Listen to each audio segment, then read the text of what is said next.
I promise you, I am going to fight him, but not for money because he's not going to get rich off of my hard work. I hate him, and I am going to fight him. Them boys want to throw hands. So, and the UFC has offered Dustin 170-pound fights on multiple occasions. Dustin is definitely a title contention fighter. It doesn't make any sense, but I think Dustin Poirier gets a title shot at 170, and win or lose, that's probably the last time we see that man fight.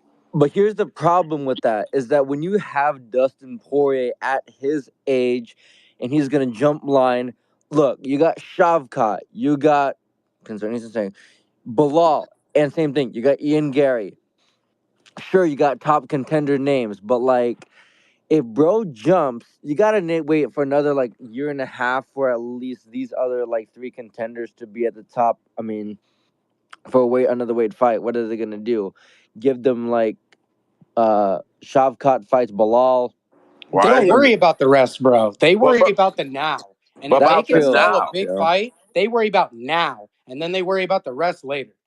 I'm telling you, they've changed their whole module over the last like decade or so. I'm telling you, Conor McGregor broke the fucking system. So I don't even think it's Conor, bro. I think it is the amount of fighters that they have, and the eight, like, so the roster is deep, right? But it's deep in age too. Meaning Dustin's bro. That's a true seasoned vet of an athlete, of a fighter. That is a true seasoned vet. No argument there, right? Shavkat, that's a young killer, right? Dana, in his mind, has Shavkat for another 10 to maybe 20 fucking years. Yeah. Before he quits fighting. I think he got a fight coming up. Bro, he can fight till he's 40. He's like 20, right? I'm not being funny. He's like 23, 24, right? Yeah, but that's not going to happen in the future of this sport. Isn't he Okay, fighting bro, Wonderboy? these guys are fighting a 37, 38 all the time. My point is, in Dana and Sean and Hunter's mind, bro, they've got 15 years with that guy. They got 15 years to make him a star and make him famous and build him. They can only cash Dustin in for another year or two, and you guys can hate on me for that. 29. Damn, bro. They got another year or two, absolutely tops, before Dustin is gone.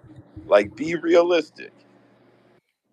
Oh yeah, he's already made his money. He's selling hot sauce and shit. So, like, I mean, he doesn't really need to fight. He's only going to fight fights that are going to be big money. So, of course, he's going to fight with anybody online. That's his market. Why wouldn't he? If he gets the fight, if he doesn't, at least he fucking tried. It's just he's not getting no title shot. That's not happening. Zah, go ahead. Yeah, what's good, everyone? But yeah, I agree with Rhino. He can't just skip the line. Freaking. And I think Shavkat got a fight coming up, so I think it goes to Bilal, if you wanted me to be real. Bro, there is no line, man. The line is whatever Dana wants it to fucking be. So, to be fair, though, because we throw him under the bus on a lot of shit, Dana said Kobe would go and then Bilal would go. And if he holds to that, we got to give him a little credit. All right, let Dead go, and then we got Daniel coming on the mic here. Let's start making sure we hit the hands. There's a bunch of us now. Go ahead, Dead. All right. I think I got the YouTube thing sorted out. If you go to the YouTube page right now, we should be streaming. Everything right now is not like, straight up like official. We're in demo, we're in the beta phase. But I think I'm onto something. Like I said, if you go to YouTube right now, let me know if you guys see it. We should have our live stream going. It's like I got it up on my phone. Great. So yeah, Dead Picks, that's fire, bro. Be quiet. That's be quiet. Straight up like official. We're in demo. Yeah, I can hear it. All right, cool, bro, yeah. it's live. All right, I've been tinkering with this for like it's only hours. Delayed by like maybe 10 or 15 seconds. But it's live. 10. What's the YouTube account called? CapMMA.com. or Cap MMA.com. Hey, wait a minute, Dad. I don't care, bro. How'd you get on the YouTube?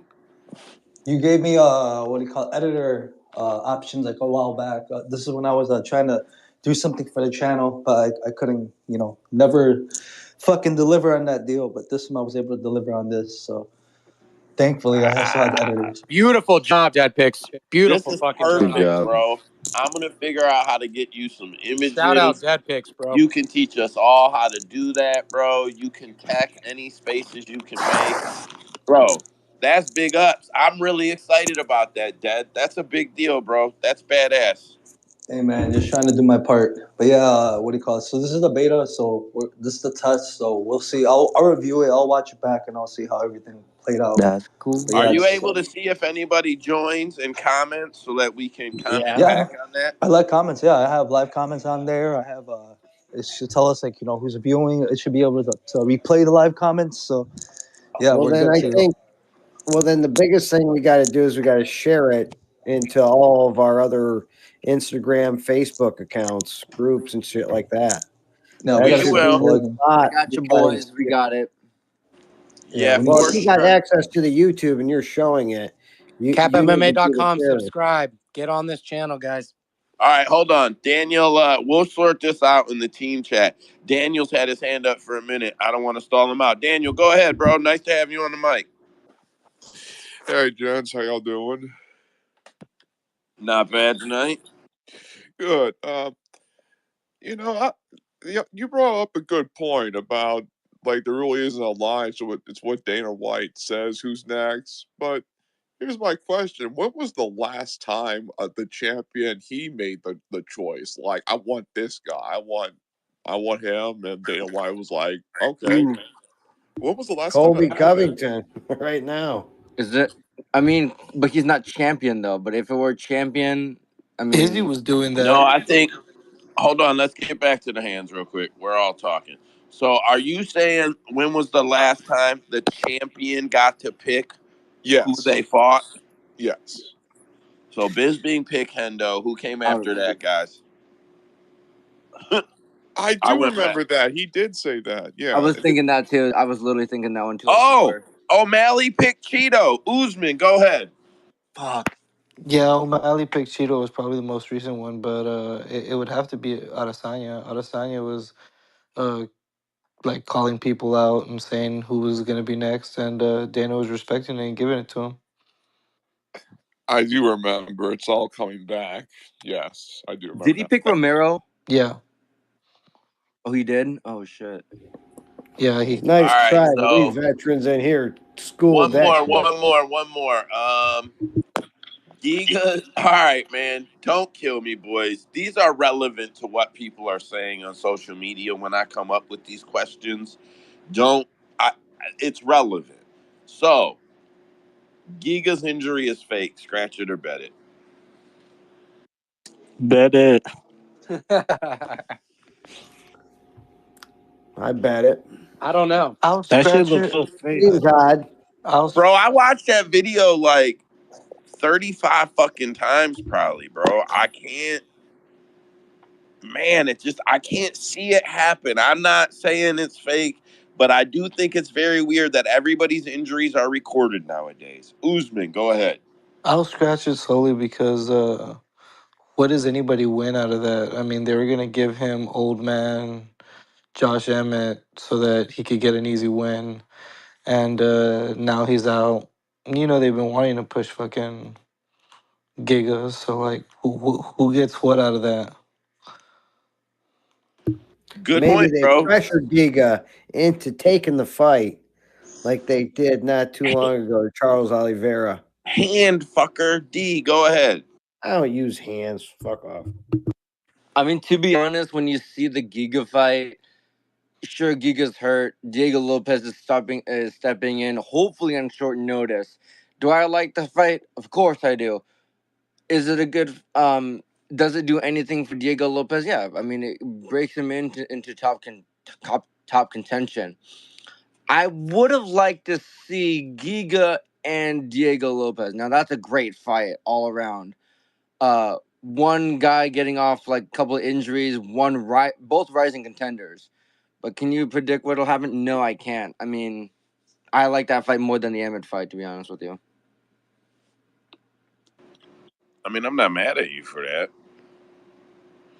All right, that's all I got for Scratch It or Bet It. We kind of already hit the BKFC card for reviews, so I'm just gonna go ahead and round that off. Wait, Usman, go ahead. I kind of got a scratch it or bet it / topic I wanted to bring up. Go ahead. Y'all know I love KG, but Who? scratch it or bet it. Gastelum. Kelvin Gastelum should go to PFL and help Derek Brunson build that 185 division. Oh, that'd be dope, actually, now that you've mentioned that. Wow. I That would said be it dope. right after his fight, bro. I said KG needs to go grab a fucking $1 million over in PFL while he still can. $1 million? Fuck that. Whoa, that's a hot take. Usman, he's only like, what, 35? 35, bro. He's like 31, if I'm correct. We've seen. Are you Shut. shitting me? No Dude, way, you're lying. I don't know off the top of my head, but remember, Wait, he was Kelvin. not allowed to be on the tough season because he was 17 and turned 18 the day, like 3 days after they started recording. We've seen Wait, Kelvin Gastelum grow up in the fucking UFC. he's 32. He's 32, 32. off by a Wow. year. He's Dude, Yeah. yeah, I balling. want to see him in PFL. That'd be dope, bro. To be clear, OAM is a multi-millionaire right now because of the PFL.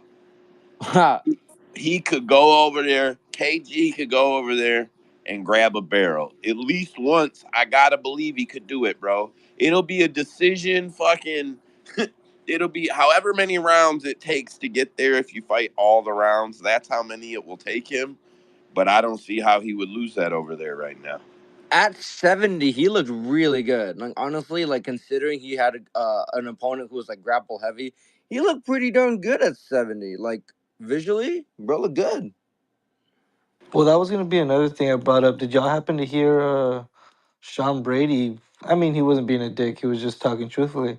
But he was saying that he thinks Kelvin Gastelum needs to go back to 185 because he felt super weak in that fight. He said that he was expecting Gastelum to be a lot stronger and that once they locked up, he knew that he was going to be able to take him down instantly I because he mean the just weight felt. cut. The weight cut probably had an issue. I'm gonna say I think he was being sincere, and I Okay. think that there are fighters that we as fans can or have spotted the obvious power loss when they go down. So if another fighter is trying to tell another fighter that, I don't actually think it's a dick move at all. Dan, go ahead. In regarding this weekend's fight, I actually have a fun fact for y'all. So, late replacement on short notice, Vera. I'm sorry, Carlos Vera. I actually trained with his brother Miguel in jiu-jitsu. He's like an awesome guy. So he is representing 50-50 jiu-jitsu in West Virginia, but he's originally from here in Orleans. I just want to give you all that fun fact. That's sweet, bro. All right. So before I skip over to the UFC card, because like I said, we already did most of the BKFC. I just want to run through this real quick. Mike Perry wants to fight the original bare knuckle street fighter, Jorge Masvidal. That's one. That's one. That would be a hot fight. I think the UFC would let Jorge do that. Oh, hold on. Perry also mentioned that he would like to fight Anthony Pettis, bare knuckle FC or BKFC. I'll give my take real quick. PFL pays Anthony so much, and they're going to pay him so much to fight in Bellator, his last 2 or 3 fights of his career, that I don't think he needs it. 3, talks of Dylan Dennis wanting to fight Mike Perry Dylan Dan is wanting to die. Is coming out, and then Eddie wants the rematch.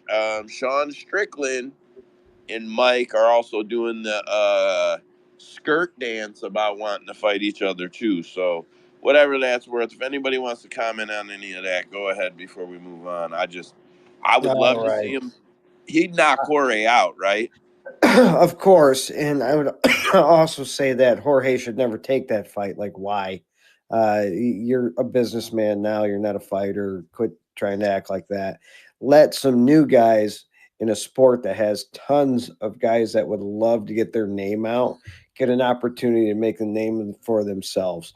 All right, take on the fucking talent that's in front of you rather than bringing these old guys back doing exactly what fucking boxing was doing. Get away from this shit. I can't stand it. I understand why bare knuckle takes a lot of UFC fighters past their prime. They're obviously not going to get any belts, and they use them to promote fights and to promote cards. And I totally respect it. But when it comes to the aspect of titles, you are supposed to be letting people who have contention to take that title, not just guys with big names to try to sell more freaking cards. And him to try to say, all right, let's bring Jorge Masvidal, who hasn't fought in bare knuckle at all. We got all these guys that still have full-time jobs on our cards doing this shit. Now we're going to give a title shot to Mr. Nobody, but he's actually a really cool guy. Is asinine in the disrespect to combat sports in a whole. So, in my opinion, Mike Perry needs to start promoting about guys that nobody knows who the fuck they are because all they are is bare knuckle boxers, and ask for them guys to get a title shot. And that's all I got to say about that. Bro, are you done yet? Mike Perry's not even a fucking champion. Yeah, he is. Mike Perry's not even a champion. Yeah, he's got a belt. He's not holding up divisions. He's bringing eyes and views to the championship fights that happen on his cards. Yeah, so he gets to pick to fight guys who haven't even fought bare knuckle. Wow, that looks like a circus. He's not holding up about. Are we bringing in Hogan too and the Undertaker? No, he doesn't. What belt does he have? He's got their free. They gave him one on What the belt fucking does he have? event. So It's a king of won violence. middleweight. King of violence. It's like their middleweight champion. They made him a champion. It's like a BMF. It's like UFC version of a BMF belt. Yeah, the guy's not like 7-0 with no belt. It's like the moneymaker belt essentially. It's like BKFC's King of Violence belt. And look, we'll fix both of these. Jorge's not gonna fight. Perez is not gonna fight. Give him fucking who fought Jimmy Rivera? Who just won? Come on, Jeremy that guy. Stevens. Jeremy Stevens. Give him fucking Jeremy Stevens. Jeremy Stevens would sell. They would do that. I would. I don't I like would see it that. though. I want some other guys. Who in the F is that guy? I knock people out. Folk. I'm down to see Jeremy Stevens and Mike Perry touch it up. I'm cool with that. Hold on, Daniel's got his hand up. Go ahead, Daniel. I agree to 1,000,000%. Jorge is a businessman now. He isn't fined more. I don't think he should be fined Perry because, look, he's done fine. Let him build his organization. Like, let him be a businessman. And you're right. Like, some of those guys, they are fighting while having full-time jobs. No, I'm not against that. Like, look at Stipe. While he was the champion, he was the chief of his fire department. Anyone can be a fighter and still be have a full-time job on the side. That's it. That's you. But as for the fight, like, I just don't see it happening. I don't think it should happen. Yeah, it's a disgrace to the combat sports. You're just basically banging, bashed up an old man. That's already done. As for Pettis, like, he's already on what do you call that, Karate FC. He's going to be facing Benson on that card. Like, after that, I don't think he should be fined anymore. Pettis did enough. like not only has he done enough, he already makes a good fortune off the fighters that trains at Roubasport. He has a percentage.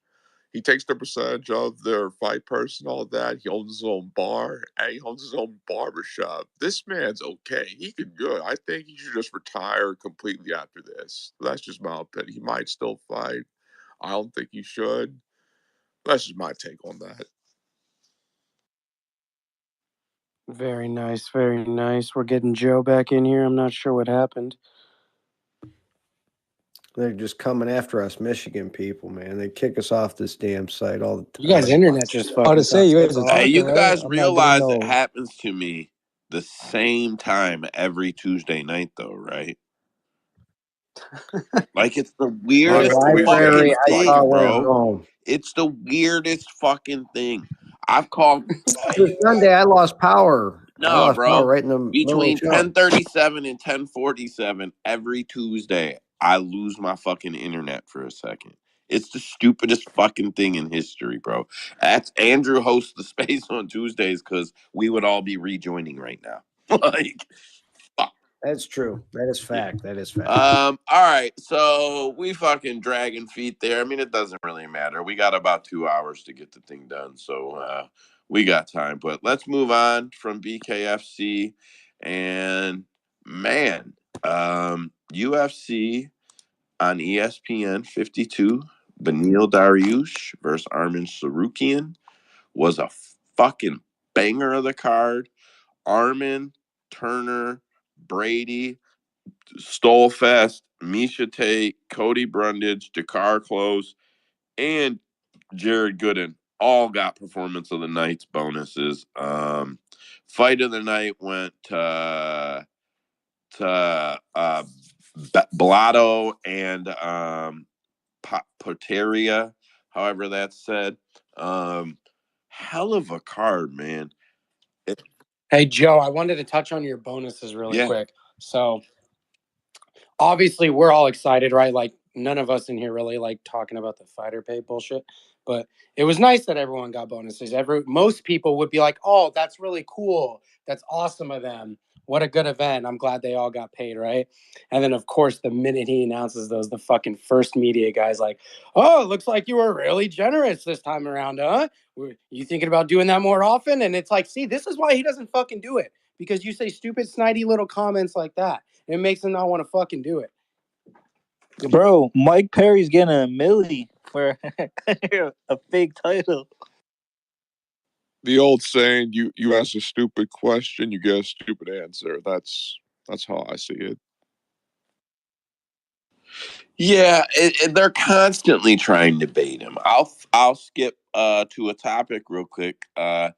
Dana White, they tried to bait him again about asking him about the PFL Bellator merger. Like, I was actually happy that Dana. So the guy asked him like, any comment on the fact that it happened, and Dana basically was like, "What do you want me to say?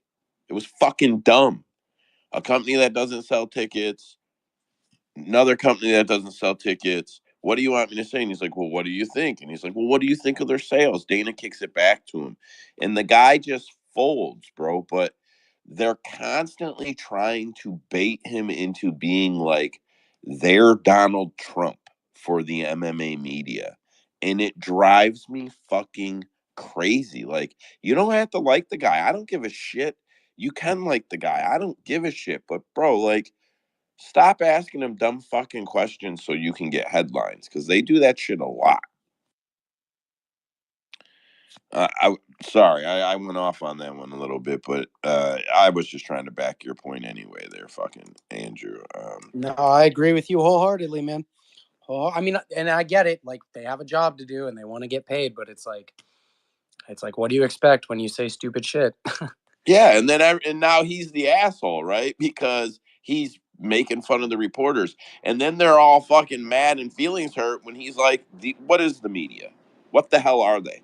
A bunch of nobodies that done nothing." Like, how do you want him to feel about you when you're not asking him good questions and then going and writing articles about that? Like, I don't know, and I'm not. It's not all of them, bro. There's guys that are top fucking notch doing it, but it seems like everybody gets a media pass now. Like, I don't know. Some of these guys, I'm like, where the fuck did he come from? Zach, go ahead. My question is, who employs the media people and who pays them?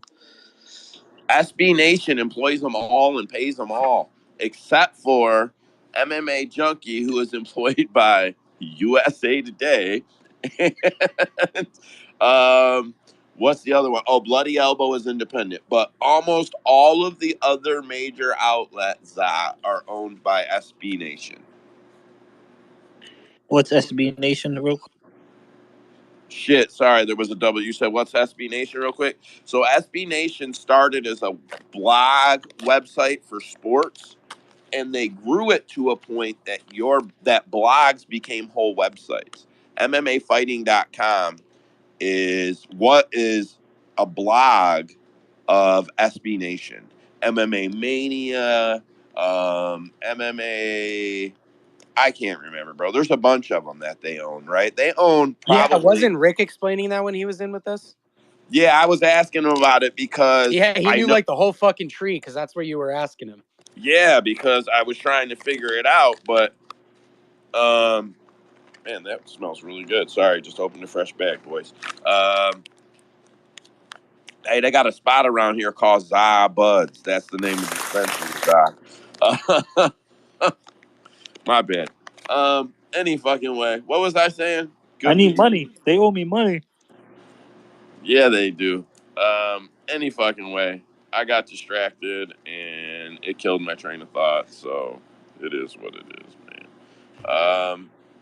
Andrew, this is when you're supposed to cut him off and like talk He's about supposed to something. say something, kick in, step in, and be like, "You were saying this, you Yeah, dumbass." like He talking about Joe's SB gone Nation, right but now. I He'll be get it. back and leave a message after the tone. Yeah. Dude, I had to accept Cade's mic request, okay? My apologies. Man. Cade, go ahead, bro. Bro, who are you guys, and what do you think you're doing on Tuesday night taking the On Topic Spaces time slot, huh? We said fuck those guys. Fuck them guys. We like their name though, so we used it for our show. Oh, nice, bro. We used it for the show. We're taking the Combat Lounge's name next too. You could have that shit. I'd just about have no time for that shit. I'm cage side press and cage side press only. Yeah, you know what? Wear it though, Kate. It's a good gig, man. Eddie's good. You guys seem to have a good team, bro. Wear that shit. Like, be happy with it. Oh, I I'm am, trying bro. to. I am. This I'm is my Side, trying. baby, don't fault, forget. Cade. Hey, Cade, you're awesome. I feel like you guys have a real strong team over there. Anyways, I last think you week's can fight. lose some weight, Cade. That's Anybody the want only to thing open with a I got. particular fight before I just start naming fights off the card? Do you think? Start from the main event. All right. Was anybody surprised that Benny got finished? Hell yeah. No, not Hell really. yeah. I would say maybe just how quick, but other than that, no, not really. I did by the numbers. Like, I'm not even gonna try to pronounce his name, but I from the numbers, I knew he would definitely go for the knockout, and I did see it maybe latest round 2, but there it happened. It happened round 1 in less than a minute. That's just badass. Cade. I I'm not surprised he got finished, but I actually had some faith in him to do well in that fight. I thought that Benny's just his ground game and everything of that sorts wouldn't necessarily cancel out, but it might. I felt like this fight you would see more striking than you would grappling. I know that sounds crazy, but I just felt like Benny had enough respect from Arman to not just shoot for the takedown in the first.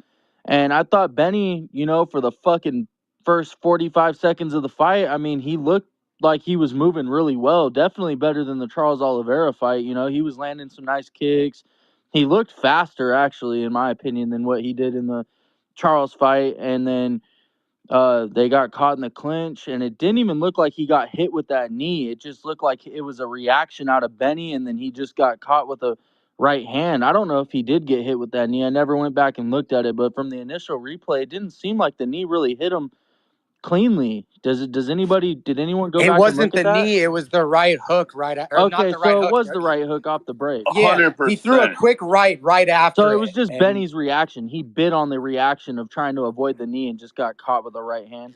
he It was threw the Benny's knee, and the recovery. knee slid like right past the side of his fucking ear. But at the same time, he threw a right hand, and it just caught him clean as Yeah, a it was fucking bug. it was a beautiful setup. You know, you have to respect Armand for actually finishing somebody like that with his striking and proving that he's here and he's a top guy. I mean, I think that's the way you have to finish somebody to prove that you're that dude. So no, I got a lot of more respect for him if I didn't have it in the past, but I thought Benny was gonna get the best of him, to be honest. I really did, bro. I just felt like Benny was gonna come out and be the best version of himself, but I don't know, man. Maybe Charles hit him so hard that chin's just not there anymore. Who knows, man? I agree with you, bro. Armin's a bad motherfucker. Scratch it or bet it. Islam ducks the Armin rematch. Bet it. Bet it. Bet it. You know, I I'm was not gonna going to bet it just because Joe bet it. I was gonna say this though, Joe. I don't know if I'll scratch it or bet it, but I think Dan Hooker made a really valid point, man. Even with that fight in Abu Dhabi, does that fight sell like, oh, Islam Makhachev versus Armin Tsarukyan? Like, does it sell that well? I mean, I don't know. I'm just asking. I think the fight's got to happen at some point, unless Islam bails, and retires. But uh, I don't know. Does that fight sell like that? I mean, does Islam sell? I think he Listen, sells a lot better than he yes. did 3 years ago. Listen, there are places where those cards go now where he sells a lot. There's cars.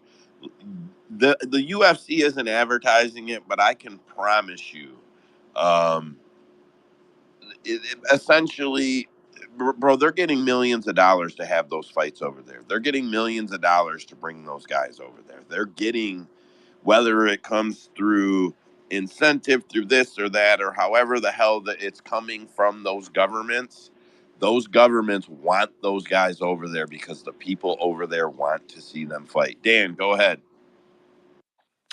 I think it will sell out because at the end of the day, both Islam and Armin, they're finishers. They like to finish their fights. So I think if that card does happen, if that fight does happen, that's going to be a banger. Yeah, I actually agree with you on that. I was gonna ask this though to you guys though, real quick. There's not a top 15 lightweight ranked fighter right now with a fight. Like, where do they even go with this division, bro? I've We're never actually even going to heard of that. discuss that later on. We're going to discuss Perfect, that bro. later Because I on. wanted to talk about that. That's crazy. Oh yeah, well, it's coming. It's coming right after we get through this card. So I'm just gonna kick down the Jalen tournament. All right, let's just talk. Fuck the fight. Let's just talk about the stoppage because that's what everybody's gonna want to talk about. I'm gonna go first. Hit your hand, and let's not debate this one because I think we're all gonna have a take. Just everybody give their take, and it is what it is. I'll open with saying Armin Sarukian, when asked about it, said that it was not an early stoppage and it could have went another couple punches. That's his take on it. Dana White says it is the worst stoppage in UFC history. Or no. Daniel Cormier said that. Uh, Dana said it was a horrible stoppage. I personally was yelling at the TV. My buddy Scott is a quiet guy. Andrew's met him, bro. You know, like he's a guy I watch fights with. He's real quiet, bro. He was yelling at the fight TV. Stop it. Like he literally was like, stop it. Like I've never heard him do that. So fucking ridiculous. And then, you know, they said Dana afterwards says the difference between him and like a Mario situation, or maybe he said a Mazzagatti. A Mario, whatever the fuck he said. Uh, he goes, "Is this guy Mario feels?" Yamazaki. He says I'm this doing the guy heart feels symbol.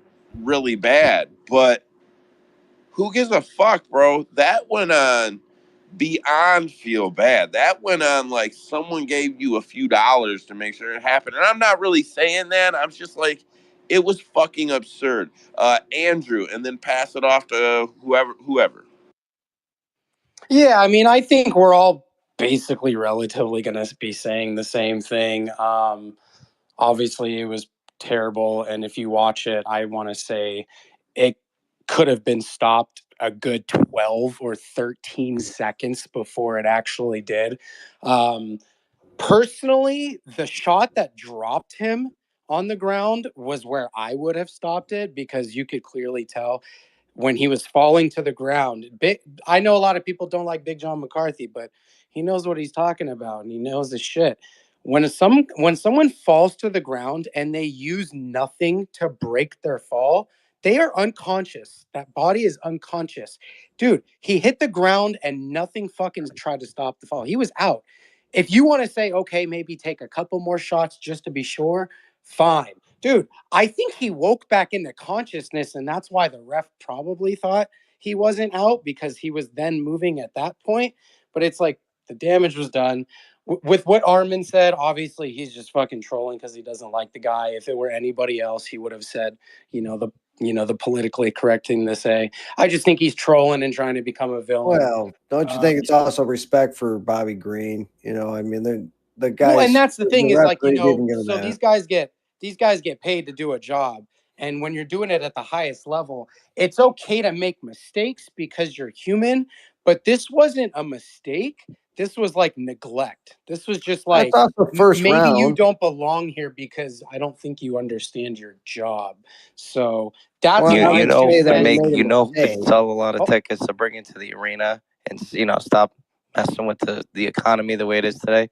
They got to get back into the ring. Macho Man Randy Savage.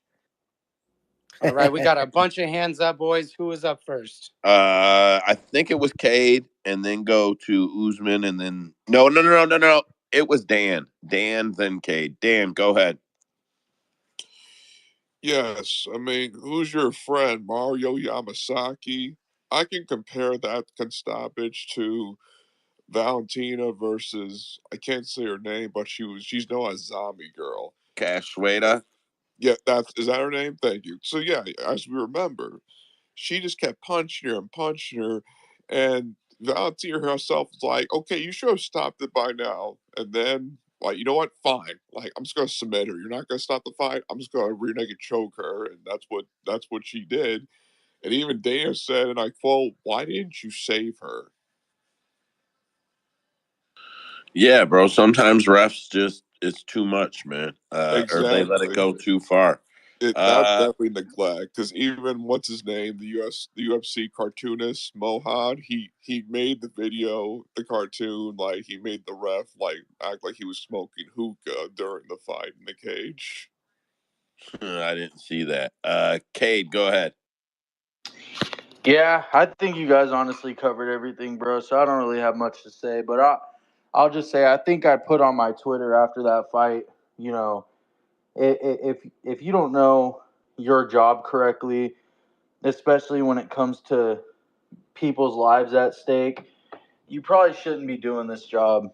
And that was just neglect, bro. I feel like to the fighter, like there was no reason for him to take that many shots. He was probably out on the first two shots he took on the ground, if not before that. So I don't know, kind of fucking ridiculous. And it's kind of fucking ridiculous that these guys can get away with this type of shit and still be there, later on down the road. So And that's my like take. guys like that, I don't even feel like you can't even send them back down to the amateurs because you're going to get an amateur guy hurt real bad that doesn't cover up instinctually as well or some shit. Usman, go ahead.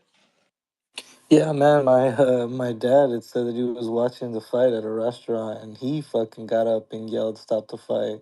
And everybody looked at him like, "Sit down, fucking crazy ass." But when I did the referee and judging training class, Hadley was there to get, I guess, like relicensed or something. I don't know why he was there, but he took the test and everything. And I think his name is Mike Mazzulli, the head of the Nevada Commission, right? Anybody?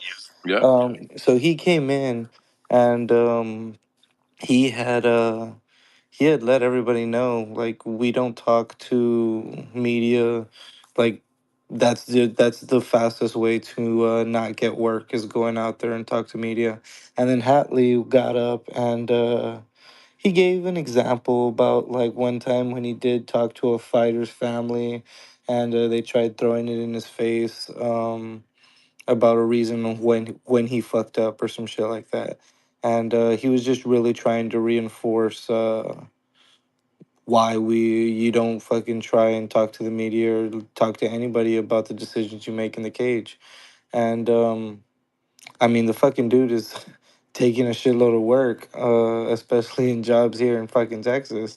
So that sucks, and I ain't trying to make excuses for him, but it does. I think it does say something that he went out and spoke to Dana, and at least impacted Dana so much to where Dana went ahead and said something about it in the post-fight interview. But dog shit stoppage for sure. I mean, he was out the whole time, so yeah. Yeah, fucking even Bobby watched it back and was like, I didn't think it was bad in there, I guess. And then I watched it and was like, damn, bro, you had it out for me. Like it was fucking horrible.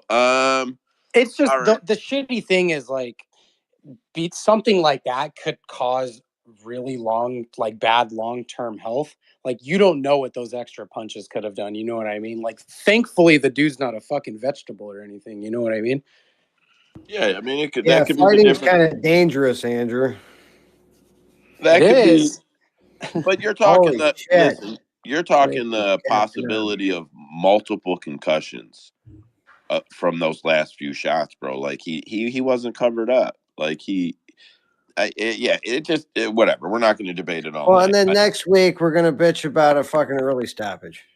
Yeah, every time, bro. That's what we do. We're MMA fans. Fuck off. Sean Brady. All right, we already talked about that. Davison Figueredo. All right. Whew. Is he ready Whew. for O'Malley? Yes or no? Hell yeah. Well, Hell of course he's yes. ready. He ain't getting it though. You He's gotta No, find somebody I don't else. bro. think. That's O'Malley's next fight. Bet me. That's O'Malley's next fight if he wins against Cheeto. Bet me. Wow, you're that Bet. confident, huh, Joe? All I right, bet. I Hundo, bet too. $100. I'm in. Listen. O'Malley I'm in. loves I'm in. O'Malley. O'Malley loves to fight at International Fight Week, bro. Hundo, Joe. $100. I don't bet $100 when I bet a bet, bro. What the fuck? I'm You gonna bet you offered, 100. I took, you accept. $20, bro. $20, $20. Okay. Deal. motherfucker. I don't. I Recording. bet you Recording. more than I bet the fucking bets, bro. I don't think he's $20 ready on the for line. O'Malley Whew. personally. I gotta At a check if I can pay 100. my DTE bill now. I don't bet. Like, I got 5 kids. This motherfucker's like, bet me $100, bro. Get me another job. It's I mean, 2023. $100 is like $50. Calm yeah. down. Okay. Okay. Rhino, you know Joe has like 10 kids, right? Yeah, bro. I got like 170 of them little And he motherfuckers. probably drives a bus, like around. Clay Guida took somebody to decision. Oh my God, what a surprise. Bro, Stolfest? It's amazing though. Bro. No. What? Oh, no. Stolfest got the rear naked. That shit was nice. Misha Tate looks fucking phenomenal. Cody Brundage is still a fade. Fuck you guys. He is still a fade. I don't care what you guys say. I don't know. You think he's gonna fucking power bomb somebody else? Hey, he won. It was That's definitely all a I good know. setup for him. You know, Uh, with Cody, he did get that fight with it kind of being a decent setup. You know, a guy who's supposed to be a live striker to take on somebody who was college level wrestler, not smart. What about my hometown guy, my boy, Drakkar Close, though? That's your boy? Yeah, I love Drakkar, man. do you know him? Like you ever met him? Yeah, I've interviewed him a few times. I go down to the lab. I kick it with him. He also coaches. He's the head coach over one of the head coaches over at Red Hawk Academy with Tim Welch. I'm also cool with Courtney Casey too as well. She's really dope. Yeah, that Nice. fight was amazing. Like he went to the ground with the black belt jiu-jitsu and slammed him out of his armbar. That is just badass. Yeah, so the internet's going crazy posting that jiu-jitsu is dead. I said that last week before the fight. Just to be clear, I told you guys that it's the least threatening skill set to bring into MMA. Is everyone talking about it just because you had two people who made really silly decisions and not letting their armbar goes? Their arm bars go? Bro, Is that why we're all having a fucking fuss about it? It was a headline on 2 different fucking major websites. Yeah, but is that why? Yeah. It's literally but it's not why. a dead art. It's two dudes made really stupid decisions. That's all. Yeah, like it's ridiculous. But I still stand by the fact that I said last week, if you're bringing a single skill set into like in 2023, because people are so familiar with it, because it is so intertwined into every other art to counter train it, I feel like it's just the least threatening set to bring. Yeah, but Joe, I'll say this too, though. It also depends who, which jiu-jitsu artist it is, in my opinion, too, because I feel like IQ, some people have jiu-jitsu, but they don't have the IQ for the jiu-jitsu. Like, I don't know. Like, I feel like, for me, I feel like, okay, Charles Oliveira's nasty, bro. Like, unless you're somebody like Islam who's dominated, I'm like, I don't want to be on the ground with somebody like Charles or Diego Lopez or somebody like that. I do, however, see what you're saying, though. I actually do kind of agree with that. It is the least So, threatening, but can I you think it tell just me, depends who. Cade, can you tell me the last fight Charles won using jujitsu? Yeah, he fucking made me cry all the way home from the fucking Footprint Center when he choked out Justin. Oh, there you go. All right, it happened. So you got me. Fair enough. Usman then Dan. No, I was gonna say, just to back up what you were saying about that, it's like when you're bringing up Charles, it's like he didn't strictly just like roll to his back and try to get Gaethje and some shit. Like I think the point that you're trying to nail home is that it's just such a bad. What am I trying to say? Come on, A bad It's take. not like an I don't know. offensive God art, damn. bro. You know what? yeah. Okay, I see what Joe's saying. I get what Joe's saying now. Now that I'm putting the piece together, I see what he's trying to say. Because MMA, despite if you don't get the finish, you're trying to win the minute. And jiu-jitsu's not a good minute winning strategy because most of the time jiu-jitsu is done not all the time, but a It lot of looks times like it's you're done from your losing. back. It looks like you're losing. It looks Yes, like It's on okay. the Yeah, so ground. okay, I see what you're saying. It's on the ground, and if you get taken down, we use it as a tiebreaker in a fucking round, which is horrible in my opinion. But they really do in the scoring from judges. If somebody's close, and maybe you pop me 2 good times to like one or, but then I take you down at the end of the round. Judges are giving me that round, which is wrong in my opinion. But most takedowns are not jujitsu takedowns. Exactly. You could have been wanting to go to the ground, and you're still gonna lose the judges' scoring cards. But my point is, jujitsu doesn't win MMA fights in 2023. I agree with you. I'm not saying that you're wrong. It just doesn't. It doesn't. The first time, it only happens once a night. I won't do it again. Daniel, go ahead. I disagree. Jiu-jitsu's not dead. It's just that with Klaus, I mean, he was trained for the guy's jiu-jitsu. That's what he did. I mean, I had Solpeski beating him, but as we all saw, Klaus was ready for his jiu-jitsu.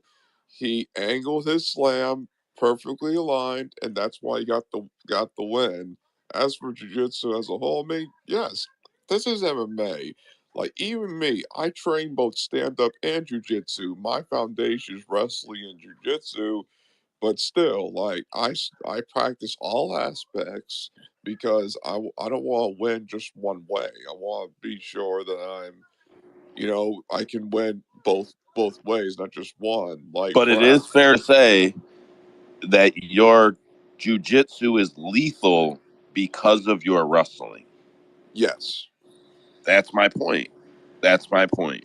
It is lethal, but once your wrestling gets you there, like it's just not a set you can bring on its own and say this is what gets me there. You used to be able to, but you just can't do it anymore. You just Yeah, can't. you have to be able to wrestle to set up your jiu-jitsu in today's world. MMA, yeah. I mean, the sport's evolved at Oh this point yes, it where has. we're Yeah. not seeing we're seeing a lot more better defense to takedowns in the MMA wrestling style. We're seeing a lot more defense to all submissions. I mean, we don't see arm bars or triangles anymore in men's MMA. So it shows you how much these gyms are putting in their time and effort to try to stop jujitsu from ruining guys who are way better overall, but now they got caught with a rear naked choke. I mean, they're still out there because you can never stop that, but even the rear naked choke has started to aggress. So, I mean, just like American wrestling or college wrestling that we have here, a lot of people look at it as boring that aren't combat sport fans. And it's because of things like that, because over time it evolves and it's hard to beat these very high level wrestlers, and the score is fucking 4-2, and it was boring to everybody. But people like me and Joe were like, "Man, that was a hell of a matchup! I can't believe it." In today's time, MMA is trying to sell cards. That's why they like strikers, they like knockouts, because that's what gets the casual to watch, and that's the whole reason that it flows that way. That jujitsu wants to be in MMA, I would say, as a market, wants it to be, yes, a part of it. And that's why they're starting to put more shows. And Gordon Ryan is an amazing steroid taker, all that bullshit. Because they're trying to market it into a different way, because it doesn't sell really good in the entertainment of MMA the way they want to market it. And it sucks. Anyways, we killed this card with a fucking stick. There's some more fights here. Hold Bertel, on. Usman's got his hand up real quick. Usman. Yeah, no, I was just gonna say, if we're gonna be talking shit about Kerry Hadley, I'm always willing to give props to fucking Jacob Montalvo and letting that Bellato Ihor Pretoria fight play out, man. That guy letting people go out on their shields has given us fights like Sumadarji and Schnell, and now Bellato getting his face pounded in just so that he can turn it around and get that fucking win. So Dude, Oh, I I shout out do lost Jacob. on remember that that too, Sumu Darji and motherfucker. Schnell fight. That was a banger. Yeah, but Yes, I the sir. took difference is for Bobby was flat with no weight on him. He was Hey, flat. hey, I don't give a damn about No, Bobby. I bro, his mean, dick I'm was on the talking shit. about, canvas. Stop it. Listen, I'm bro, talking his. about another ref. I'm giving another ref props. Oh, I thought That's you were saying we can't bullshit. complain about that one because No, of no. this one. Is what I thought you were saying. No, I've been saying for a long time, Jacob Montalvo is one of the best refs in the game, and we never bring him up, and I think that's a good thing.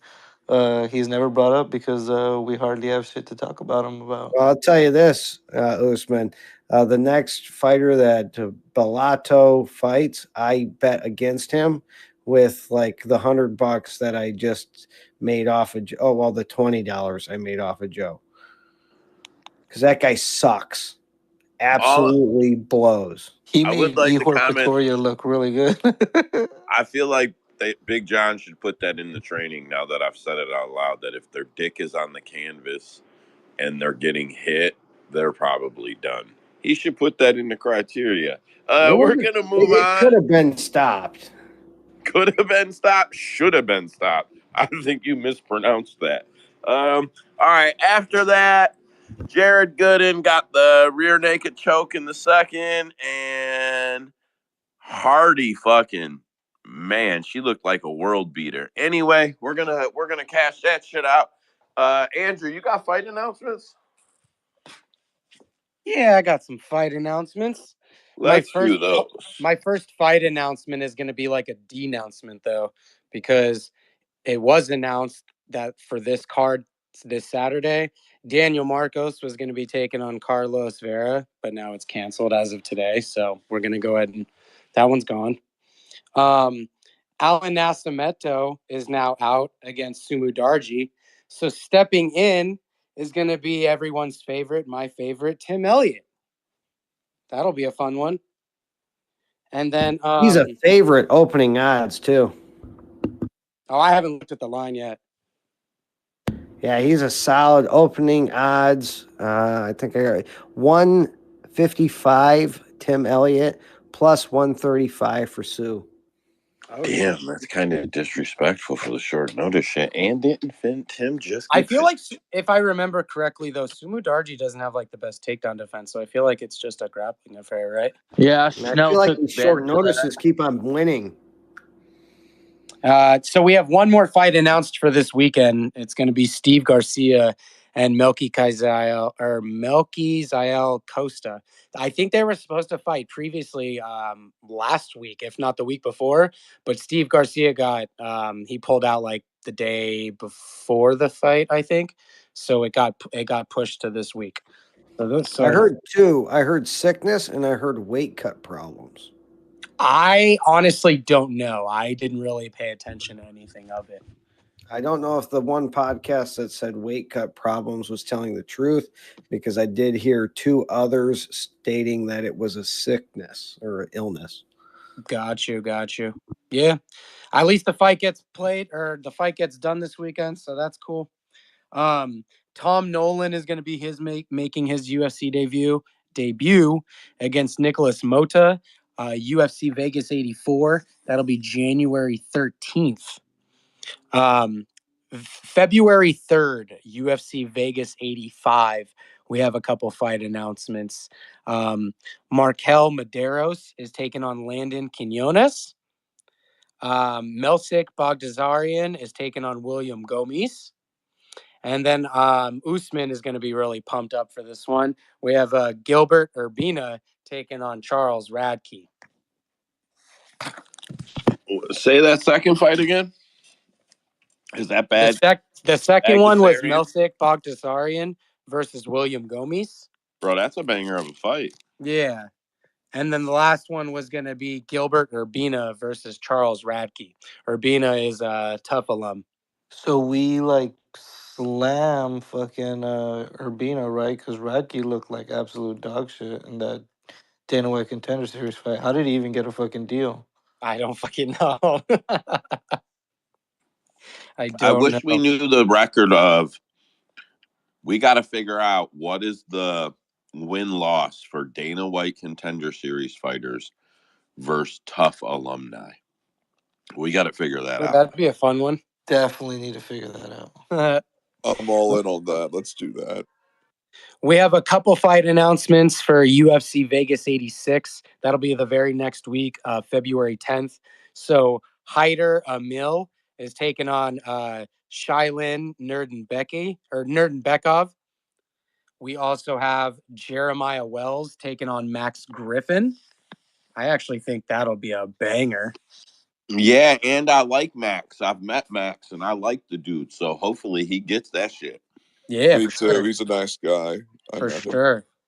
And sincerely nice. One more for that card. We have Rodolfo Vieira and Armin Petrosyan. I feel like this fight was already supposed to take place too, and then something happened to it. I was going to say, weren't we just supposed to see this fight? That was on the Brazil card. Like it, right? Remember, Petrosyan got poisoned? Yes. Oh, yes. Yeah. I do remember. There you go. I do remember. Good memory. They were farting in his acai. The very next week after that, UFC 298, we have a couple more fight announcements. Anthony Fluffy Hernandez is going to be taking on Ikram Alaskarov. No? Okay. Yeah, Fluffy versus Ikram. Yep. I think that'll be a good fight. I'm going to be in the building for that. I'm excited for that one. Are you really? Is that in Arizona? Yeah, I'm gonna get tickets on pre-sale to 298 for my dad's birthday. I'm gonna buy him a ticket and surprise him. Okay, so you're not gonna be there as media. You're gonna be there just watching fights. Yeah, I'm gonna go there and drink some fucking beers and have a fun time with pops. That's badass, Cade. There you go. I mean, Fluffy's never boring. Let's just be honest. That guy's never boring. Oh yeah, it just sucks because I feel like this is going to be like a classic grappler versus striker battle, and I think Hernandez is going to kind of have his way. But anyways, This is a big announcement for this space. Our space favorite Miranda Maverick is taking on Andrea Lee. I think that's a good bump up in competition for her. That's badass. We'll That's have on to the same tag her. card too. Yep, same exact card. I got root That's for my absolutely hometown, badass. Andrea Lee, on that one, y'all. What's the date on that, Andrew? What's the date? February 17th. Oh, we got some time. We're gonna have to show Miranda some love on that one. Yeah, for sure. Well, Andrea Lee's got to stuff every takedown if she even wants to have a chance of winning. No one cares about Andrea Lee. Shut your filthy mouth. Miranda Well, Maverick. I Let's go. would if she would, answer my DMs. I might. Well, I'm from Louisiana, hey, so I bro. got side with Hey, them. bro. Well, Miranda answered mine. So fuck Andrea Lee. How I'm about not that? gonna lie, not to get into that fight like crazy, but I'll be honest. I think Miranda Maverick should handle business in that fight. To be honest, That's what we're hoping for. Pretty It's gonna easily, be a bro. banger for real. All right, so Usman. one more week after that, February 24th. Hold on, Mr. In a Rush. Usman. Nah, every Andrea Lee fight, I put a tiny sprinkle on Lee by submission. So I'll probably be putting a little sprinkle on that. And no, it has not hit. And it still won't. It's like, so he's trying to cash the lottery. take this guy's mic. 1 week later, February 24th, UFC, it's going to be in Mexico City, apparently. We have a main event, I believe. It's going to be Brandon Moreno and Amir Albazi. Okay.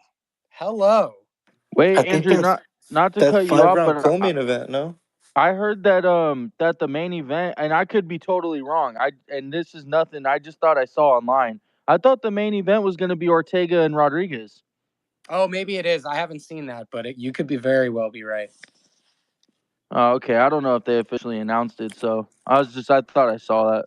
All right, so I want to know who here is going to be smart enough to bet Albazi. Not me. You know me. I ride with Moreno on that fight. Me. I I think I'll have to love side with Brandon the Bosnia Moreno, on bro. this one. Let's I don't be think. honest. Me too. Kai Kara France beat out Bazi. No, he Fuck yeah, didn't. let's go. What? No, he I didn't. thought you Go liked rewatch Yeah, that he Albazi did. still. fight. When did you see that? Because I didn't see that. Bro, I was live. I remember that shit. You Yeah, were live and had money on Cara France. No, I that didn't. I did not can't bet. I happen. can't bet Kai Kara France. I can't get emotional like that. Because he sucks and he lost against Amir Albazi. Bullshit. He don't want to fight Manuel Cape. Minot Cop, that guy has got a fucking mouthpiece on him. He's fucking awesome. Leave him alone. I need him to get a bout while Strickland has a bout. Bro, I need Kobe to get a belt. I need these motherfuckers to get belts right Colby's now. getting his belt December 16th, bro. I'm telling y'all. Bet that Yes, shit. sir. Psych. USA, baby. Psych. Just Two like fight Colby beat announcements Usman, left. he should have the belt. I've got 2 fight announcements left. March 2nd, UFC Saudi Arabia. We have this is going to be your main event. I think we're all excited for it. Jamie Pickett and Eric Anders, everybody. I didn't Banger. think so. I didn't think so. Listen. 10 million% banger. But wait a minute. Wait a minute. Wait a Wait, minute. are you Wait a being minute. honest? Wait. Who wins? Wait, hold on. Is that Anders, really the main Anders. event? The judges win. No, Kate, that's not a main event. That's a The joke. fans And win. Anders Okay, wins I that was for gonna say, sure. what the fuck is going on? That was a good one, Andrew. No, wait a minute. I want to know who are you taking in that fight? I'm taking the Wait. over. Say that fight again. Jamie Pickett and Eric Anders. Eric Anders is gonna beat Jamie Pickett because of the wrestling. Yeah, I'm taking the over. Yeah, That's the a only better thing bet. you take in an Eric Anders fight is the over. That's all you take. The one time we take the over, he knocks him out. Fucking cold 55 seconds. What the fuck? All right, guys. Last fight announcement. It's probably my most excited one, too. Usman better stand the fuck up and represent. UFC event March 30th. We have Virna Jandiroba taking on my girl, Lupi Godinez. Loopy, Let's loopy, go. loopy. Jandaroba, baby. Didn't she just fight? Jandaroba, baby. Jandaroba, Bro, baby. Lupi Let's go, fights Rob all the Schneider. time, bro. She fights 3 to 4 times every fucking year. Like, you have to respect this woman. Loopy. Y'all should just call her Lucy because she's about to fucking lose. Psych. Was that your fucking Street Fighter Haruken sound effect or something? Cade, go ahead. Let's say her name No, I 3 was gonna times. say Loopy, loopy, loopy. I'm glad that you brought that name up. I actually it's weird, man. It sounds weird. I've been trying to get a Lupi Godinez interview for 6 months, bro. 6 months. Finally, I I interviewed or not interviewed. I'm sorry. I emailed Ed Cap, bro, for like the 7th time in 6 months. And I finally said, bro, what do I have to do to just get Lupi Godinez to get interviewed by me? And he finally emailed me back and he said, "Who are you? What publication? And send me your work." So I told him who I was. And the first thing I sent him was the Justin Gaethje interview. This is what this guy emailed me back. He goes, "Oh shit. Okay. I see you, playa. We'll set that up. Just give me a few days." I was like, what the fuck, bro? That's great. Bro, fuck Ed Cat, bro. He doesn't. You got to send him 99 emails to get him to talk to you, bro. I got his fucking email too. Fuck that guy. Yeah, bro. It literally was like 7 or 8 emails in like a span of 6 months. And I finally just sent him one where I was like, bro, what do I have to finally do to just all I'm asking for is Lupi Godinez. I didn't hit your line and be like, yo, give me Brandon Moreno. I was like, what do I have to do to get Lupi, man? Yeah, I hit him up like, we'll interview any fighters you got, Bellator, UFC, PFL, fucking Cage Warriors, whatever. Let us know, bro. I'll real quick, not to cut you off. I just want to tell you this, Joe. When you go to these managers, you have to tell them specifically who you want or give them a list because Oh, when you I tell have them, to. Listen, yeah, I've because sent when you Ed tell like them 8 any emails, fighter, bro. they just send your ass to. They just delete the email. They don't even respond to it. Dude, these guys are assholes, bro. All of them. Yeah, I see that real quick. All right, so we've got UFC roster watch that we usually do. I'll be honest, roster watch ain't been real up to date, and I found out there's 2 page tracking roster.watch. UFC roster watch I thought was linked to roster.watch. Like if like you got .com, there's a website, you just type in roster.watch and it takes you to the spreadsheet for their website. And I thought that used to be tied to the at UFC roster watch with 164,000 followers. And I used to always go in and we would just check their page to see who got dropped or who got added. And I've always been public that I'm kind of just auditing their page live or whatever. But there's also at roster tracker, and at roster tracker, which is UFC roster tracker, now has the roster.watch on their page, and it is not on the other page. So maybe I was mistaken. Yeah, I don't know what the fuck they're doing. So any old way, I just kind of load them live now, and I'm just gonna flip through them really quick, and that's how it'll be. Just public at roster watch or at UFC. No, roster tracker or at UFC roster watch. Whatever. So I think the one that's a big deal that got added is it Rayani at Amanda? Is that nah. The UFC, all right, so they just signed a K1 kickboxer. Does anybody know his name? No. Negative, Ghost Rider. UFC signs. K1. See, I don't put these up because I thought the roster watch had it covered, and then I don't know, after they got that report wrong about someone being suspended and the fighter went after them, things seem to have went a little fucking sideways. So I'm not real sure.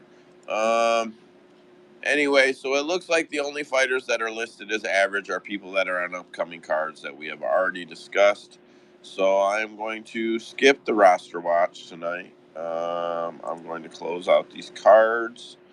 I am going to flip over to the dirt sheets. Oh shit, movement in the rankings. We're going to look at them. And if you want to see movement in the rankings, you can go to capmma.com. Shameless plug.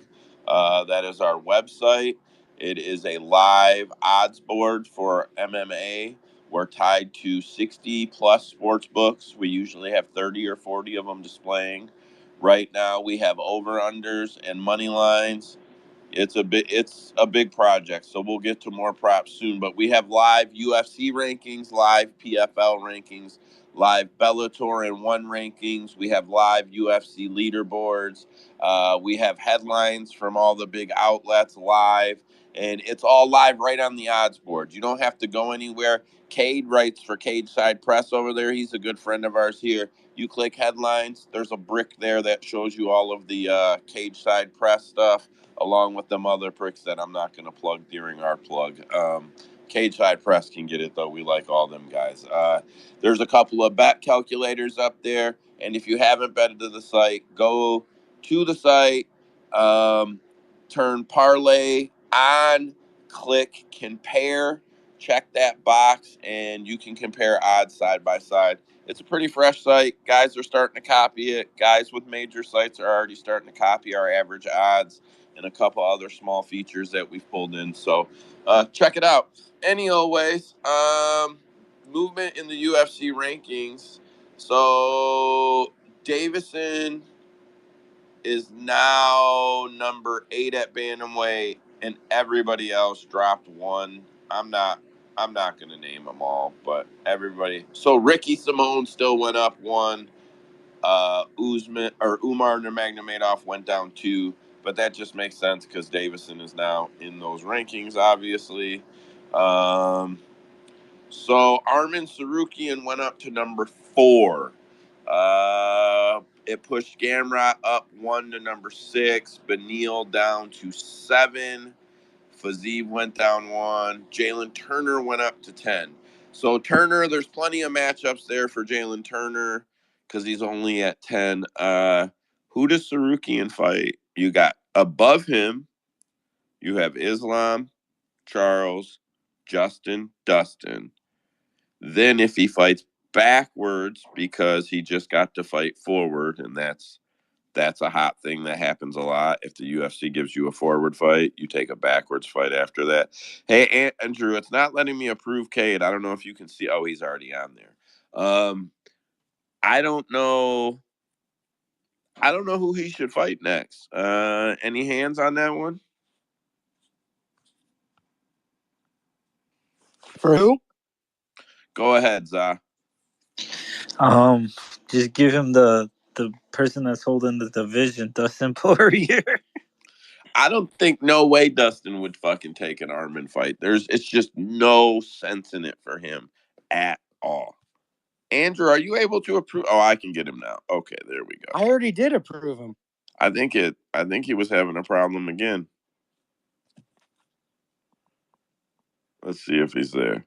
But Cade, you there? besides that, he gets a title shot.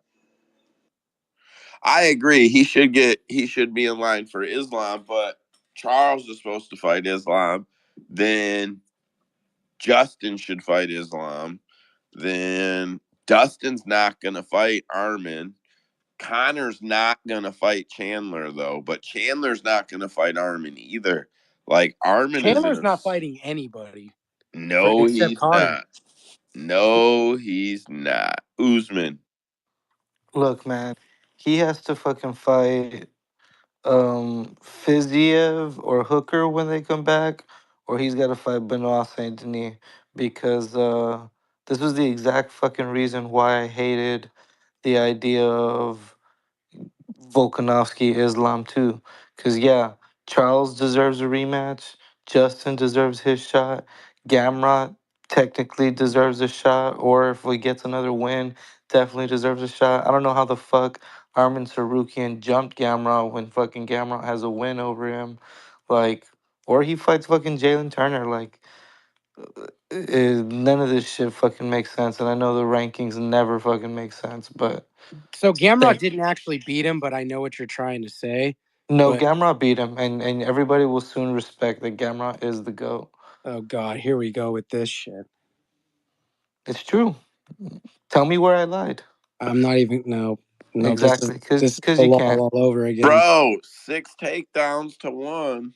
I mean, pretty hard to say he won when he got taken down 6 times. Except hugging someone doesn't win a fight. Damage does. I Punched know. him. When you punch him and hug him, it's a definite win. I don't know No, how no, no, people no. don't We're not understand talking about this. those rabbit punches, bro. That's not damage. No, no. It's the same thing with the fucking Albazi Kaikara France fight. When you fucking look at that fight, Kaikara France landed a lot of the shoulder, landed a lot on the shoulder, missed a lot of punches, and fucking every time Albazi fucking landed on him, he had Kaikara France stumbling like a damn fool. But Yeah, Like but it's you don't. Kaikara France. but wait a minute, bros. So Gamrot had 6 takedowns. He only had 5 minutes of control time. He had 81 strikes landed, significant strikes landed, compared to 95. And the total count was 110 to 108. And on the ground, he threw 6 punches.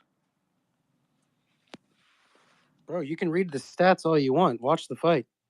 I mean, he couldn't have laid on the ground and been pounding on him. Or are you saying he held him against the cage and beat him up? I'm saying he didn't beat him up at all. I don't know what you mean, Usman. I mean, this is where I say once again that people don't know how to fucking judge fights. And this is the exact fucking reason on why I've always defended Cejudo and said that Cejudo fucking beat Demetrius Johnson in that controversial fucking fight as well. Like, it goes simply as the rules state. Fucking, if you think a round is equal in strikes and you listen to the stats right now, 108 to 110, it seemed like it was pretty damn equal. Then we go to the other judging criteria. So you might not like that it was based off of fucking takedowns, but he did more in rounds that seemed somewhat fucking equal, where the striking was damn near identical. Only one person had another advantage in other parts of the fight. Gamrot is the GOAT. I can't. Yeah. When you say shit like he's the GOAT, like that doesn't even warrant a response. It's just Bro, I say everybody's the GOAT. I'm surprised nobody has gotten so pissed off He at me about said, it. I can't. That was So the wait, who do only you think? fucking thing he had to say. So wait, who do you think Tsarukyan should fight next? He has to fight down. I mean, he did. I'm trying to defend your boy here, Cade. Like Gaethje deserves a shot. Fucking Charles deserves a shot. Gamma, in my opinion, is a fucking ahead of him. Like he has to fight down. except we don't use the word deserves when it comes to title shots and it comes to whoever the hot man up is and whoever makes the money. Now, I will say that if they're gonna do it in fucking in Abu Dhabi, then 100% fucking Sarukyan's probably gonna jump Well, ahead of everybody. I don't believe Gaethje's getting the next title shot. I did believe it at one point, but I don't believe that anymore. What do you think I his think next they're fight gonna is? I think they're gonna give it to Charles, and then somehow, some way, Sarukyan's gonna get the belt, get his shot before Gaethje does. I think Gaethje, and I hate saying this, man, but I really do think that whole Max Holloway thing might come about. You think him and Max? Yeah, I do. I think him and Max are going to fight for the BMF title. I think that's what's going to happen because think about it. If they give Islam Charles next, right? That fight's not going to happen until probably next year in the summer sometime. I'm just assuming. And then let's say Tsarukyan gets the title shot after Charles because that might happen. And then that's going to happen later on in the year. So what's Justin going to do? Sit out till 2025? I mean, I just think the whole division's just fucked. It's held up. It's like they need to get this shit moving. Put going with Charles Oliveira and Charles pulling out of the Islam fight and putting Volk in there. I feel like it didn't help this division move at all. That's what I went on a huge fucking rant about that. Like it was absolutely fucking garbage. I know everybody was like, "Well, Gamrot fucking doesn't deserve it," and this and that, but he was already the fucking backup. Like and I even said when I ranted about it, I'm putting my Volk hate aside. Like we have two fucking divisions now that are fucking held up. What happened to the fucking Volkanovski versus Taporia fight? It got moved back. I mean, thankfully only a month, but like it that was the stupidest fucking fight of all time, especially when it ended in just a one round fucking head kick KO. Hey, you know why, Gamrot? You know why they didn't insert him into the fight? You know Yeah. why? Because We fuck Gamrot, that's why. I was gonna say because he doesn't have star power, but I mean, don't disrespect the goat, bro. That's still your goat.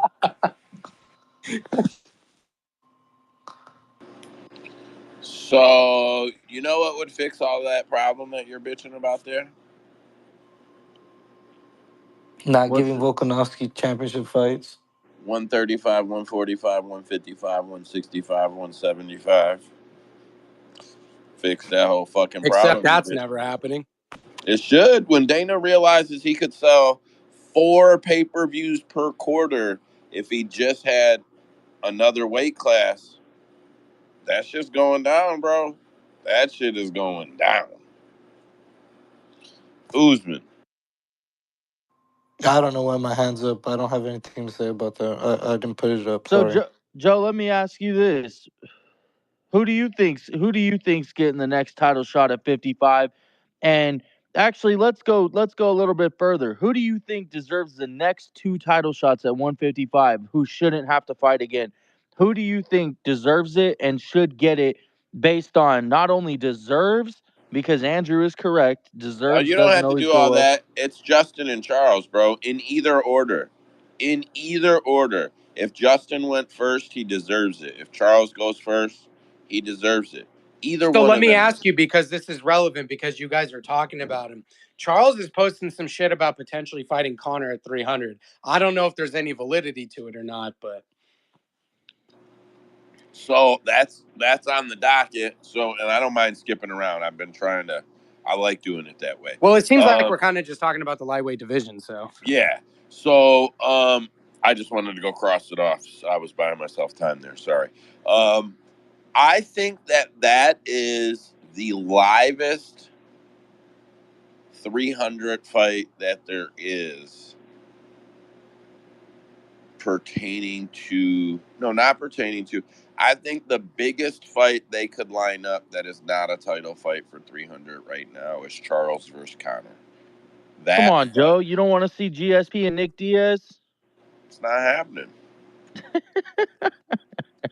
You know, the funny thing about that is they asked Dana about that and he said no, and then somebody brought it back up a week later. Like, I heard that is real. Hey, but you know it's funny? If that fight did get announced, you know Joe's ass is still buying that shit. For sure. Man, listen, I want you to know, Kate, if I ever find out you stream fights, I'm telling all the fighters, like, don't let him talk to you about fighting. He don't pay. He don't pay. I plead the fifth on that shit. I told you though, the last 5 months I've been buying the fights. Yeah, because I made you feel guilty. Usman, go ahead. Um, yeah, no, the Charles Connor fight actually fixes a lot of fucking things there because then we can give Gaethje the title shot. That also frees up Armin to fight Chandler because Chandler's gonna be fucking butthurt and just take a fight after that, and then that's 4-5. Like I think that frees up a lot of fucking space there in the division. You think Chandler's gonna fight Arman? Yeah, I think so. You really think he's gonna take that fight? If the Connor fight is gone, and now he doesn't have a fight and he's just been sitting in limbo for fucking forever now, I think he'll take the fight. So you think he's just gonna be like, "Fuck it, I've been inactive for so long, just give me anything"? Well, Cage side just did it was, I believe, Jay just did an interview with Michael Chandler today. They just dropped it literally like 15 minutes ago. So I haven't heard it, but the headline says Michael Chandler says that he believes that the Conor McGregor fight is really going to happen sooner than later. So I wonder if he's been told something about that. I think he's just fucking being hopeful and optimistic.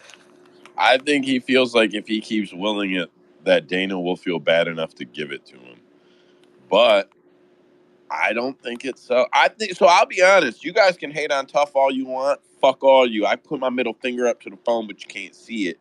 Hey, Fuck all fuck you you, guys. bro. I'm fucking tough No, here, not. man. No. So here's what I'm saying. That fight would have been hot right after Tough. Right after fucking Conor grabbed him by the face and gave him the little beef. That would have been as hot as that fight could get. Nobody gives a flying fuck about Conor McGregor versus Michael Chandler now. Nobody cares, bro. Nobody cares. I would actually go as far as to say that we have said 300's its own event. They don't need Conor for it. If it's Michael Chandler, I think Conor does need 300 to sell it at Conor level, added to the fact that it's a Conor fight. I think that Chandler versus Conor does probably the worst numbers Conor's done in 10 So fights or some shit. do you think that Connor, or I'm sorry, do you think Chandler is wasting time for his career sitting here banking on that Connor fight? Or do you think that the time off is pretty good for Chandler considering all the wars that he's been in? I think he's holding out so long because I think he realizes he's not getting another title shot at all. So I think he's just trying to like milk his opportunities. What do you guys think of Chandler? Fair take, Andrew. What do you think of Chandler Patty if Patty rolls Tony pretty quick? No money in it. Well, there's money for everybody. I mean, No, I'm you just got trying to to find. I'm trying to realize find a dance partner for this is. Chandler. So listen, and I've been a guy who's been like, fuck everybody. UFC fighters get paid, and for since the spaces have started, and now documents have come out. So let's be realistic. Chandler versus anybody that is not Conor is probably somewhere between $500,000 and $750,000. Is he on a pay-per-view contract, Chandler? If it's a pay-per-view, he probably breaks $1 million as long as he's in the top 3 fights. Probably $1 million, $2, I would assume. But if he headlines against Conor McGregor, he's likely, even if they don't give him points, it's likely a $4 or $5 million payday for him at this point. And let me lowball that. Maybe I'm being too facetious or too generous, but it's at least a $2.5 million fight for him to fight Conor. So, But it's like, I mean, we can wait all day to fight Santa Claus. It's just I not think even he a waited too thing. long 4 months ago.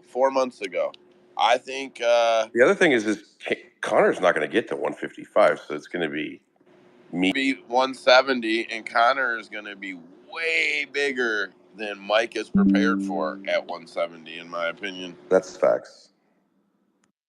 Conor's big boy. Say whatever you want, steroids. Say whatever the fuck you want, period. It's Conor's that a big boy, cocaine bro. muscle. Yeah. That fucking lines and exercise. Let's Lines go, of boys. creatine and cocaine. Dude, it's just that puffy, that cocaine puff, you know? Do you say creatine cocaine because of Joe Rogan? Me? Yes, I did. Yeah.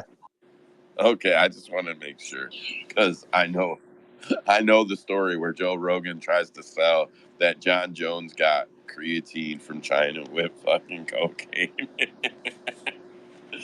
Whatever. Fucking ridiculous. It's an easy win. Whoever fights him anyway, he's gonna fucking lose. Conor. So, hello, Vinny. Usman, go ahead.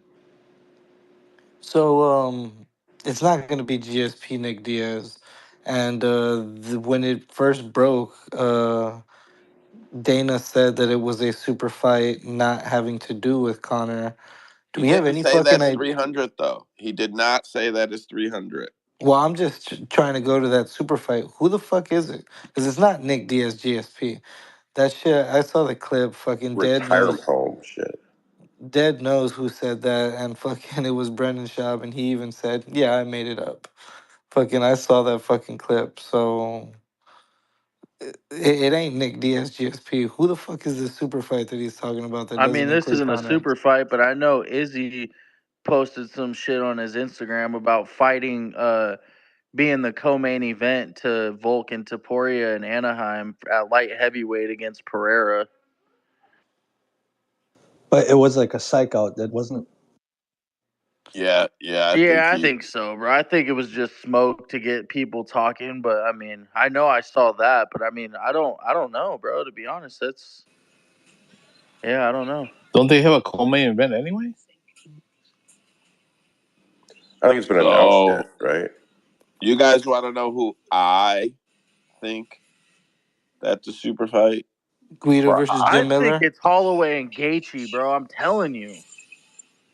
For the BMF belt? Yep, I'm telling you, bro.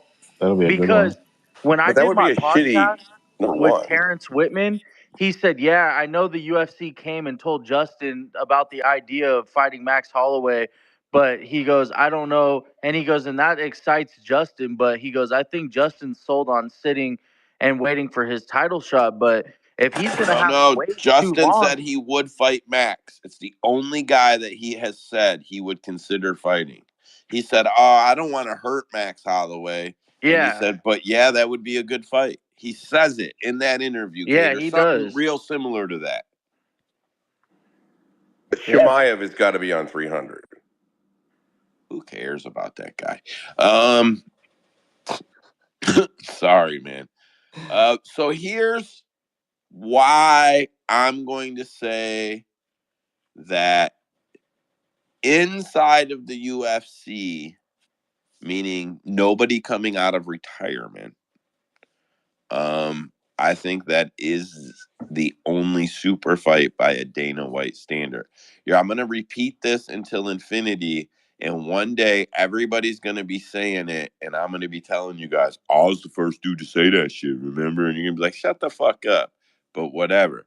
Dana White said in an interview, to him, a super fight is any fight that can sell 1 million plus pay-per-views. He said it in the same interview that he said, like right after he said they have the opportunity or they just came across another super fight or whatever. Like shortly after that, he clarifies that a super fight is 1 million plus. I'm pretty positive it's the So it's same got to interview. be at least one American. Yeah, it has to be. It has to be. And who sells more than 1 million besides like Connor and I don't know, Izzy? Justin and Max, John maybe. Jones.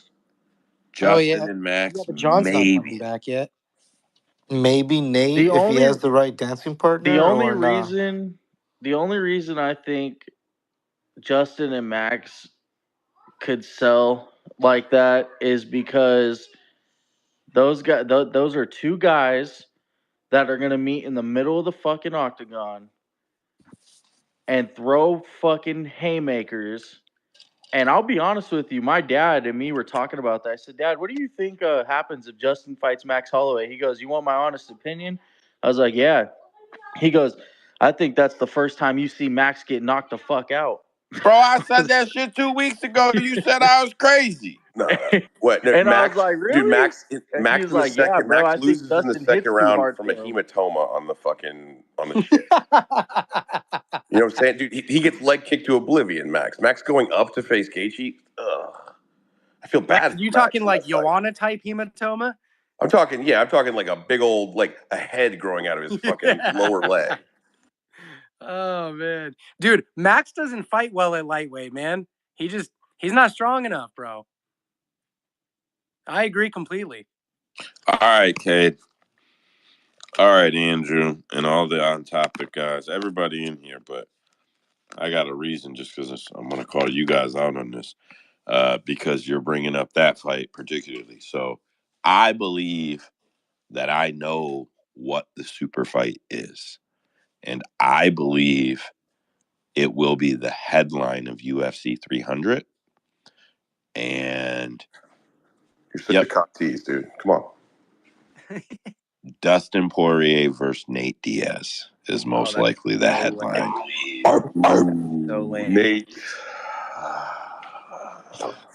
I mean, it makes sense, but I think Dustin kills him, bro. Oh, he fucking murders him. He murders him. Nate is going to retire in the UFC if he can. I want to be clear about that. It's very clear from everything he has said and everything that he has done that he wants to retire as a UFC fighter. And that is important, guys, because Nate wants to make the Hall of Fame. At Might not say 170? that, but he wants to make the Hall of Fame. Is UFC 300 going to happen at the Sphere? Is that the one at the Spheres? No, the Sphere is going to happen for Mexican Independence card. Well, I thought that's what Dana said, that he was going to put the greatest show on the fighting, which would be at the Sphere. That's what I thought he said. But anyway, he said the first card that's going to be at the Sphere is going to be the next Mexican Independence card. So probably in September. And he said that it's basically a loss. He said that they will essentially, like, not on the pay-per-view, or there's no pay-per-view. So he's saying it's basically a big loss. He's saying it's at least $1 million to have a show programmed that will run on the wall. You know, like the whole fucking place is lighted. It's floors. It's a 4D theater or whatever. There's blowing wind and there's screens all around inside and out. Like it's. So we don't know where 300 is going to be? No. What? Yeah, 300 is going to be in Las Vegas. Yeah, Don't be dumb. But not at the Sphere. No, not at the Sphere. They're already working on the deal at the Sphere. Dana's very honest. He says he calls the MGM guys like every fucking day MSG, because Madison Square owns it. He says he calls them guys and bugs the shit out of them like every fucking day. But it'll be in Vegas for sure. I think it's Dustin versus Nate. That sells 1 million plus pay-per-views. It does. If Dana's standard is we could sell 1 million pay-per-views with that, Two guys coming off losses. One, a devastating loss. The other, a loss no one actually saw. So if you want to know, Dana, what everybody thinks Conor McGregor gets all this privilege, and he does. But I'm going to tell you why, and I'm going to tell you how to get that privilege. Dana doesn't care if you're coming off 5 losses in a row if you can sell 1 million pay-per-views. I give you my word.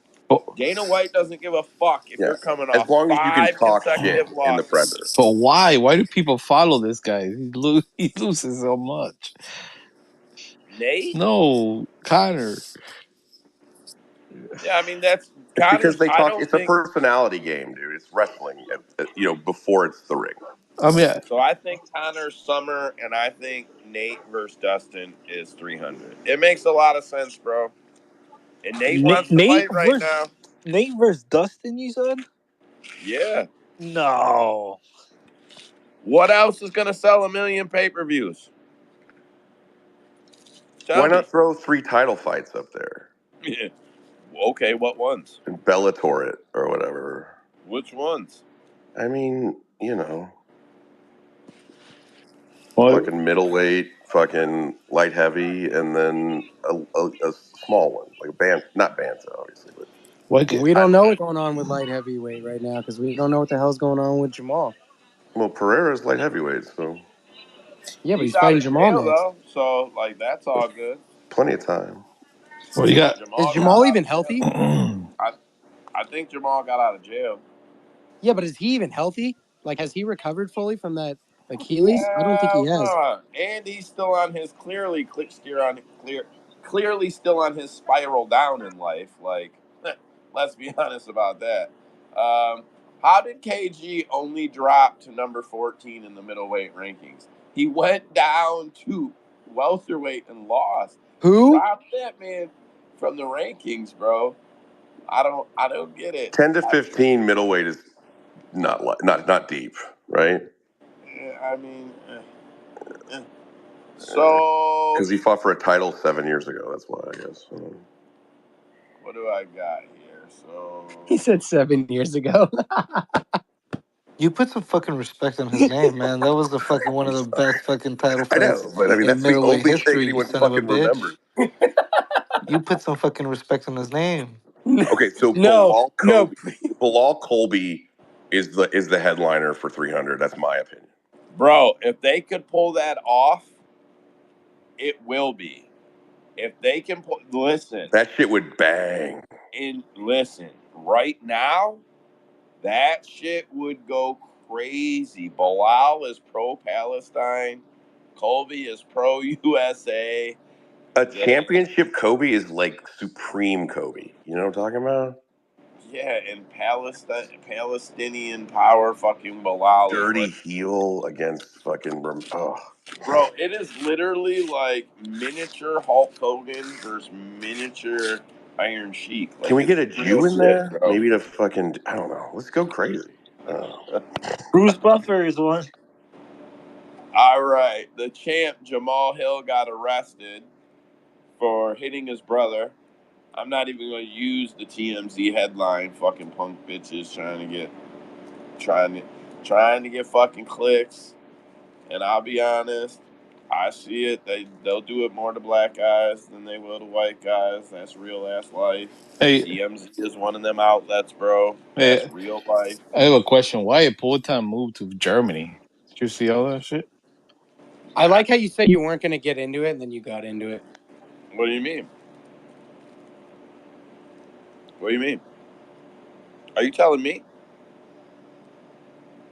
Hello? Andrew, are you there, Hey, bro? Vinny's talking. Maybe you can't hear. Vinny might have to come down and come back up. Wait, I can hear Vinny, but Oh. Andrew said something, and then he just ghosted. I'm like, I don't know what He said. He said, "Why weren't you gonna?" Sorry. Talk about it, and then you left, and you talk about it. I was washing my hands, so I was on mute. You're so like, I'm not even anyway, going to get into the headline and talk about it, and then you just I start didn't say what the headline is. We're I talking. didn't say the headline. I thought you were I talking about just said Jamal. that their headline was selected most likely on purpose. So anyway, Jamal got in a fight. Not really. So Jamal's statement is, it's a case. My lawyer said don't talk about it.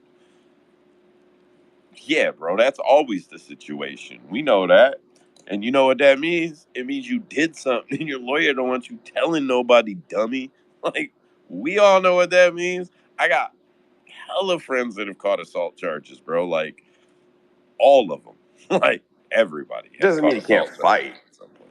So, like, yeah, just what it is, what it is. So we know that is how that goes. So But it was his Jamal, own brother though. It was his own brother. yeah. So here's how his brother says it went. His brother told it out of order on purpose to make Jamal look bad, and then he was like, "Oh, and so I'm gonna tell it his way." And you're gonna be like, "Why'd you tell it to us in that order?" So, according to James, Jamal paid him $300 to to clean his house while he was gone. Him and his wife, James and his wife, 300 bones. You would figure 300 ain't that much to Jamal. Well, Jamal got home and there was some rotten food or some shit in the fridge, and he wasn't having that shit. So he told James, I don't know what he told him, but he took his shirt off and got in James' face over it. And then James said something back and didn't expect Jamal to hit him, and Jamal sucker punched him. That's James' story. James admits he dropped him. Then he got up and his wife got in front of him, like in between him and Jamal, he said, and Jamal reached around his wife and punched him again, dropped his ass again, according to him. Then he said, and they said that when in one of the knockouts, he lost a tooth. They had to pick that up off the floor. And he became very worried, and his wife became very stressed. Then James added, he was like, they were like, why did that happen? Probably. And he was like, oh, because I had made a comment about him not texting his daughter on Thanksgiving, and he abandoned her, and him being disrespectful to women. So then he sucker punched me. I'm just apparently he broke his tooth as well. Listen to it. Listen, let me just tell you part of the story and remove all of the rest of the story. Okay, I'm just gonna. Jamal paid his brother $300 to clean an apartment. He didn't clean. Jamal's brother told him,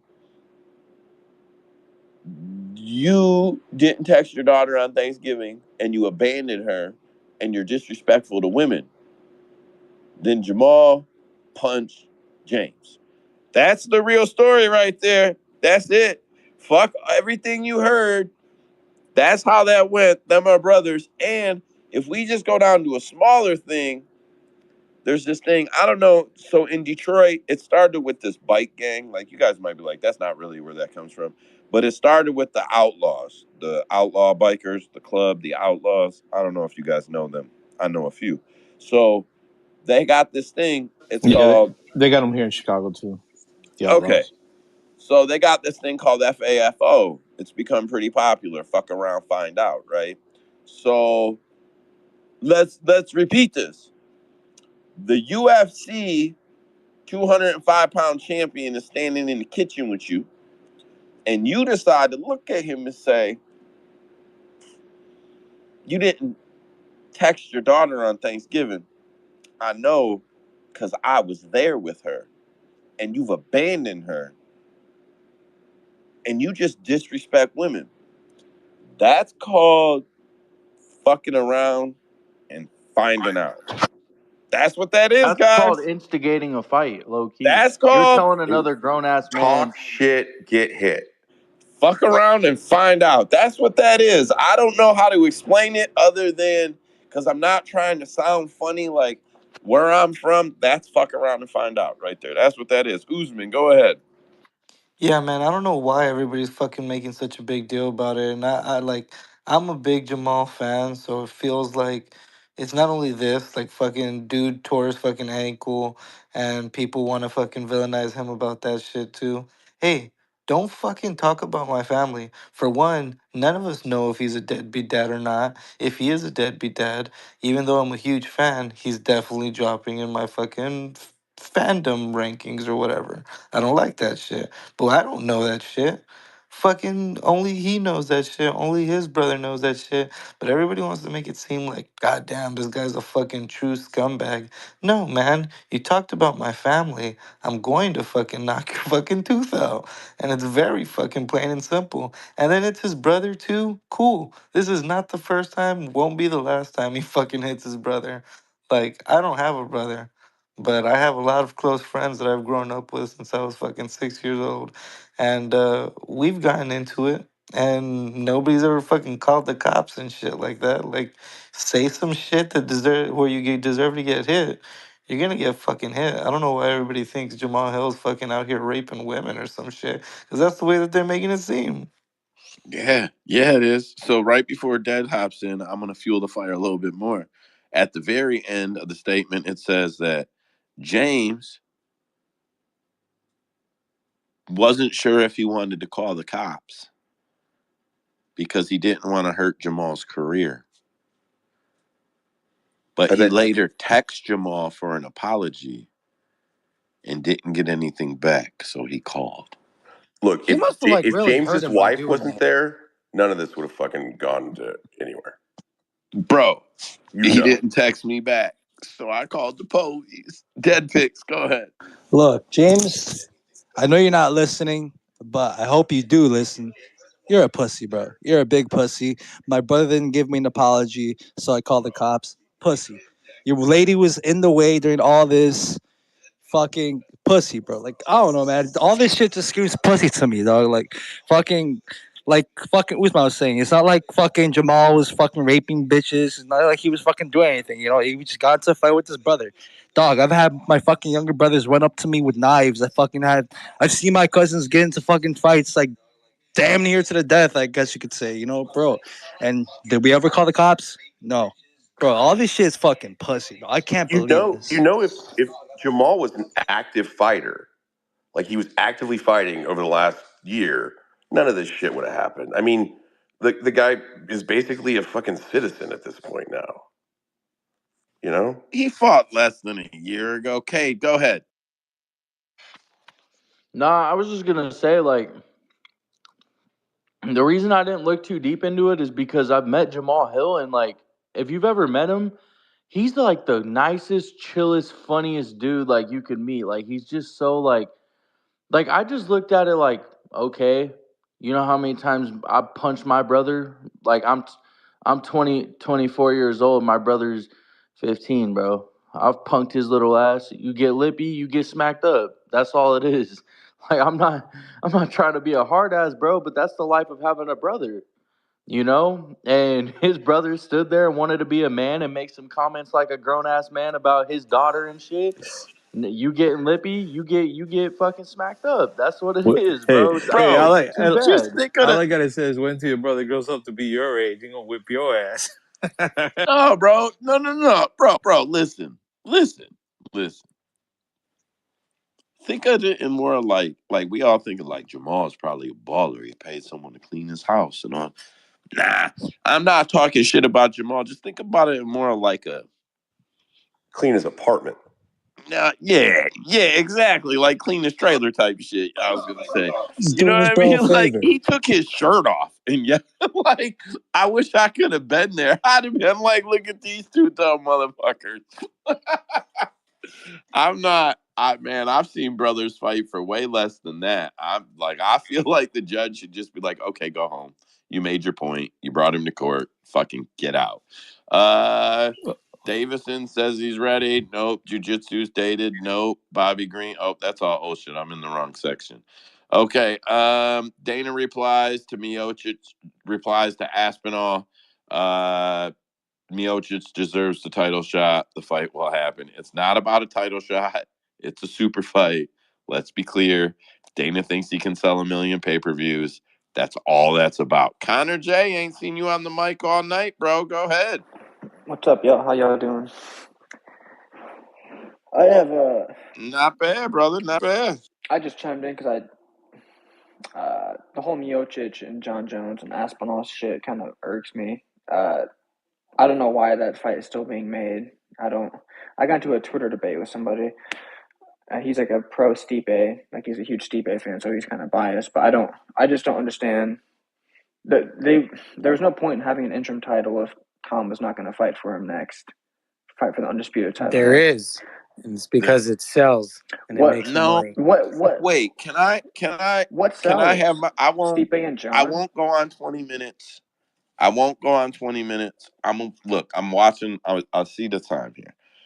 2 minutes or less. Here's what I'm gonna say, man. It's doing what it's supposed to. So the next title fight is set up and on hold. So that title fight is so important or so needed that an interim title was made. If you go and look back, bro, a lot of really good fighters, a lot of really successful champions started their whole run as interim champions. If you go back, man, I wasn't prepared to have the debate. But like there's a lot of former champions who got that belt when they were as interim and then defended it 2 and 3 and 4 times. One guy, fuck, I can't remember who it is, bro. He defended it. Izzy did it. Izzy did it. Izzy, no, but one guy defended the interim belt, Oh, lost Henan it. Barrow did it. No, defended it, lost it, got it back, then fought to unify the titles and lost them. The belt, the point is, it is doing what it's supposed to. We're just not accustomed because we're like, oh, we want it to go in a. And everybody has their own order of meritocracy that they want it to go for, and I just feel like it is doing what it's supposed to. Tom Aspinall should start his title reign right now. And you know what happens if John and Stipe fight and one of them wins and they don't retire? Yes, Tom has to fight them, but they have to fight Tom. If they don't fight Tom, he goes on to become the undisputed champion. If they do fight Tom and he beats them, it will not be when he wins the title. It will be his second or his third title defense. His reign is already started. Connor, go ahead. Yeah, I guess I sort of understand that, but part of me, every time I've seen somebody talk about this John and Stipe fight, nobody is even mentioning the title. They keep saying it's like the heavyweight GOAT versus the UFC or MMA It's GOAT. because John's going to beat the shit out of Stipe. Yeah, but then people are just saying that he's like they're both going to retire after that fight. So the belt being on the line makes no difference to this fight. That's why Tom is like saying they should just relinquish the belt. John should. If he's not going to fight Tom, just give the belt up. They can still make the fight. Nobody's saying don't make the fight, but they don't need the belt on the line for it. So here's what I would say is my personal opinion. Taking directly what Dana said. Dana said Miocic and Jones deserve a title fight, and it will happen. I think John deserves Stipe's last fight. It's not.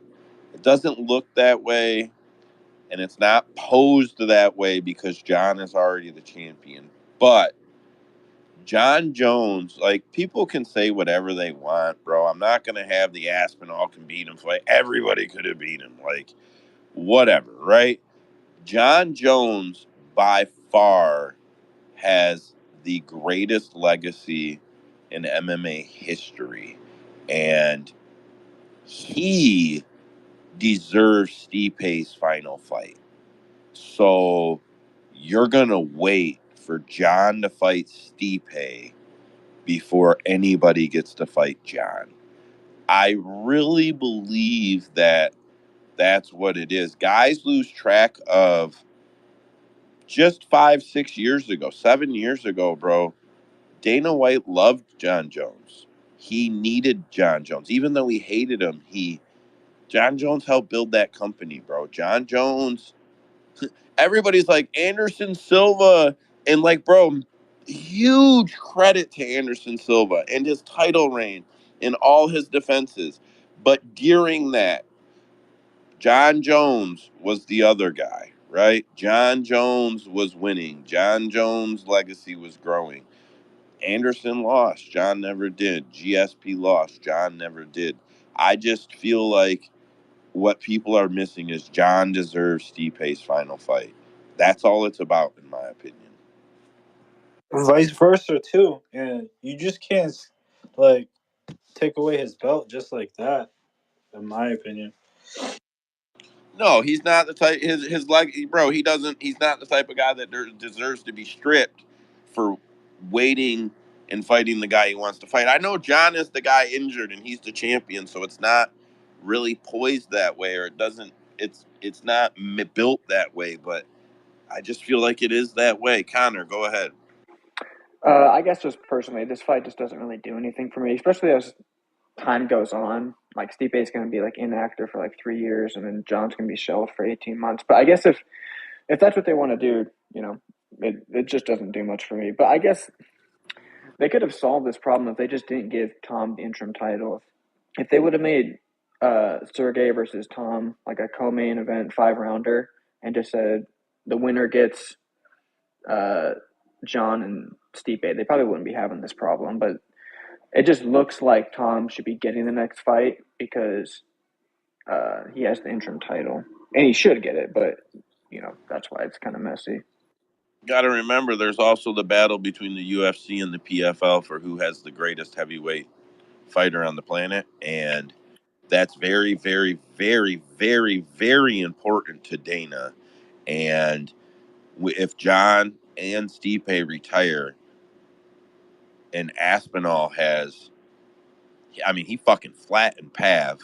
And if he could fucking flatten Surreal, now Dana could protect him and also protect the argument that he has the greatest heavyweight on the planet. Because if you know, Francis is still going to have a strong argument because he's going to beat the guy that John is going to beat, and he beat the guy that John beat for the belt. So he's still going to have an argument for that. So do you want me to tell you the truth in my personal opinion? And like, I'm pro UFC, but in my opinion, the lineal champion, if you guys know what lineal means, lineal is, it started with that guy. Fuck the promotion, fuck the name, fuck all of that. When that guy lost, this guy is the champion. Fuck this, that, and whatever. When that guy lost, this guy is the champion. On Point MMA just did or MMA on Point, whatever it is. They just did that not that long ago. Francis is the lineal champion, heavyweight champion. He is the UFC's, the belt that they used, the shit they built and started. He is the UFC's lineal heavyweight champion, technically. But it's not the UFC's champion. He is just MMA's lineal heavyweight champion. It just is what it is. I mean, it is what it is. It doesn't mean he's the best, but when they let Francis go, they let the lineal title go. They can't show the promo like they usually do anymore that they have the lineal champion. I don't know if you guys have ever been to live events. They show that shit in between fights. I'm sure you've seen it at press conferences. Kate, I'm sure you've seen shit like that before where they're going back through the archives and they're this guy to that guy and they're showing you the belt. They've done it for Fight Week, bro. They can't do that no more because that lineal belt is not there. So that's important to know. Duplessis is probably going to lose. He's already talking about going to 205 after he beat Sean, Izzy, and Chimaev. He says Rob and Izzy cleaned out the division, so if he beats them and Chimaev, he's cleaned it out, and he thinks he could fight AP at 205. No, whoa. Is it your opinion that DDP loses to Strick? Yeah, fuck that. yeah. By the way, that Toronto card is low key banging. He's not losing. He's not losing to Strickland. He's not going to lose to Strick. He just has to put his arms around him. Okay, guys. Yeah, because he can't move his legs, right, Strickland? Well, no, Strickland's got great takedown defense, but DDP's pretty high up there. God, I think that's. I mean, it's not going to be a striking match, in my opinion, on their feet. What Jay Leno was saying is DDP is the GOAT. No, not the GOAT. But he's well rounded. It's not. It's no longer. He's on the way. He's on the way. But it's no longer middleweight. Stand in the middle. It's no longer middleweight strike like kickboxing anymore. With DDP, in my opinion. You had your hand up before. Did you have a question? I'm fact checking something. Sorry, bro. Sorry, I'm trying to figure something out real quick. You good? All right. Yeah. I mean, okay. I'm gonna give up on it. Connor, you got your hand up for a reason, bud? Yeah, I just think it's funny that. Did you say it was Duplessis that said that the middleweight division's cleaned out because Rob and Izzy cleaned it out, so he doesn't need to fight those other people? He says that Rob and Izzy cleaned it out, so if he beats them and Chimaev, who would be the next big push, then he cleaned it out. I don't think that's how that works. I think he has to also beat them to clean it out. Yeah, I think you're right, bro. I don't think it works that way either. Does he get their title defenses as well? Does he become like a 5-time title defense champion if he beats like Izzy or something? Hey, brother, if that's how he identifies, If that's how he identifies as a 5-time He could champion. just identify as the GOAT if he wanted to. Well, but hold on. I think he does. Nobody's whipped Whitaker's ass like DDP did in a round and a half. Yeah, that's true. But that doesn't mean Hold that. on, bro. This is an older, more broken. It is an older Rob. It's an older Rob. You're right.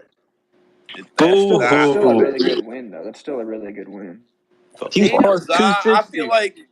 feel like Za likes nothing I say tonight. It's cool though, bro. Fuck you, but we're friends. Usman, go ahead. My joke is a little dated now. I was gonna say that what's his name? DDP is obviously a subscriber to Chael Sonnen's YouTube channel. When you beat one guy, you absorb everything that they've ever done. So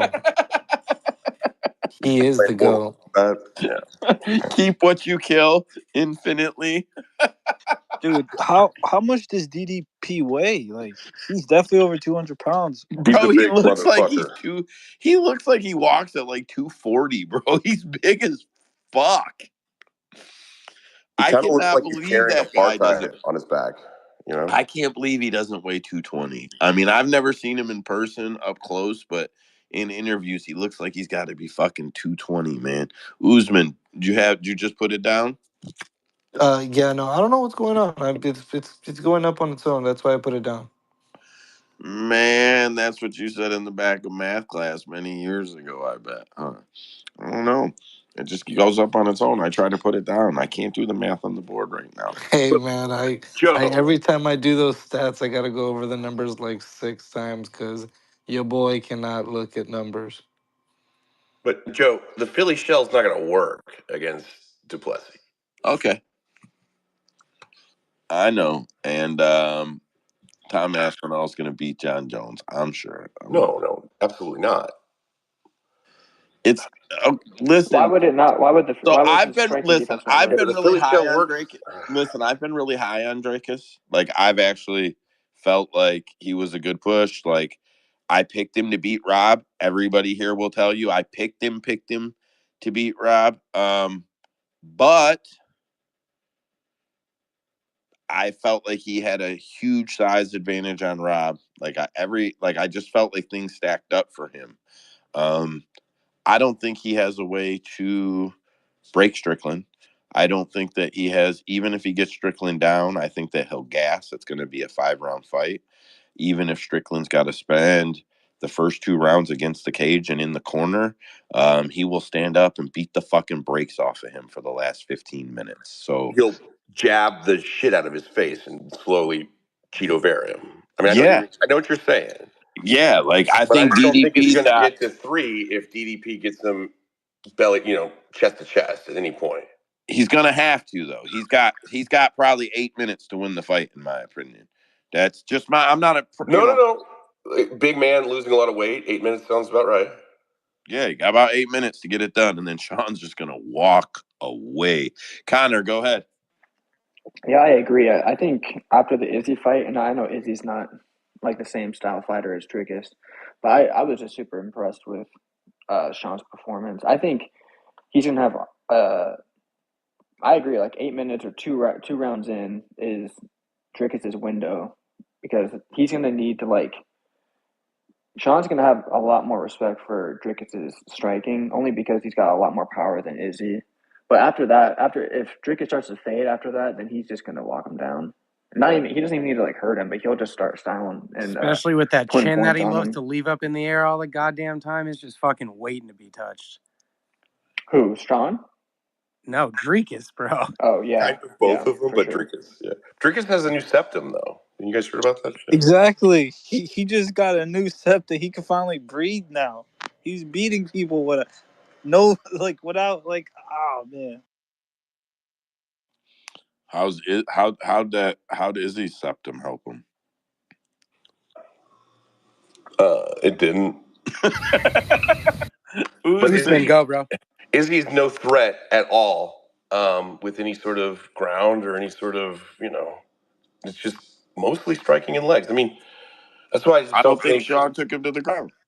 No, there wasn't. No, of course, neither one of them were going to the ground in that fight, and they never did. But Duplessis got at least that. Maybe Usman, close this topic out. Man, you're stealing my thunder. I was gonna say you're really discounting the 86% more oxygen that Duplessis is taking in now. But fuck y'all killing my jokes. He said, "Fuck y'all killing my jokes." All right, so what else do I? There's not much left here.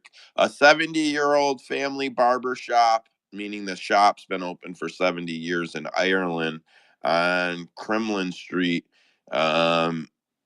is going to close because Conor McGregor's investment real estate firm bought the property and tripled the rent from 550 euros to 1,500 euros. I'm gonna be honest, bro. It looked like a real nice place inside. You can't expect a motherfucker to give it to you for 550 forever. Haircuts are not $10 anymore, bro. If you want a haircut and you want to tip your barber so that you go to the front of the line, if you got a fly ass barber, bro, it's like $50 to get a good haircut. My shit is fresh though. People compliment me. They're like, "Damn, that's a good haircut." I'm like, "I know." They're like, "Where do you go?" I'm like, "This spot." And I don't ever tell them shit because I don't need no fucking line for my barber.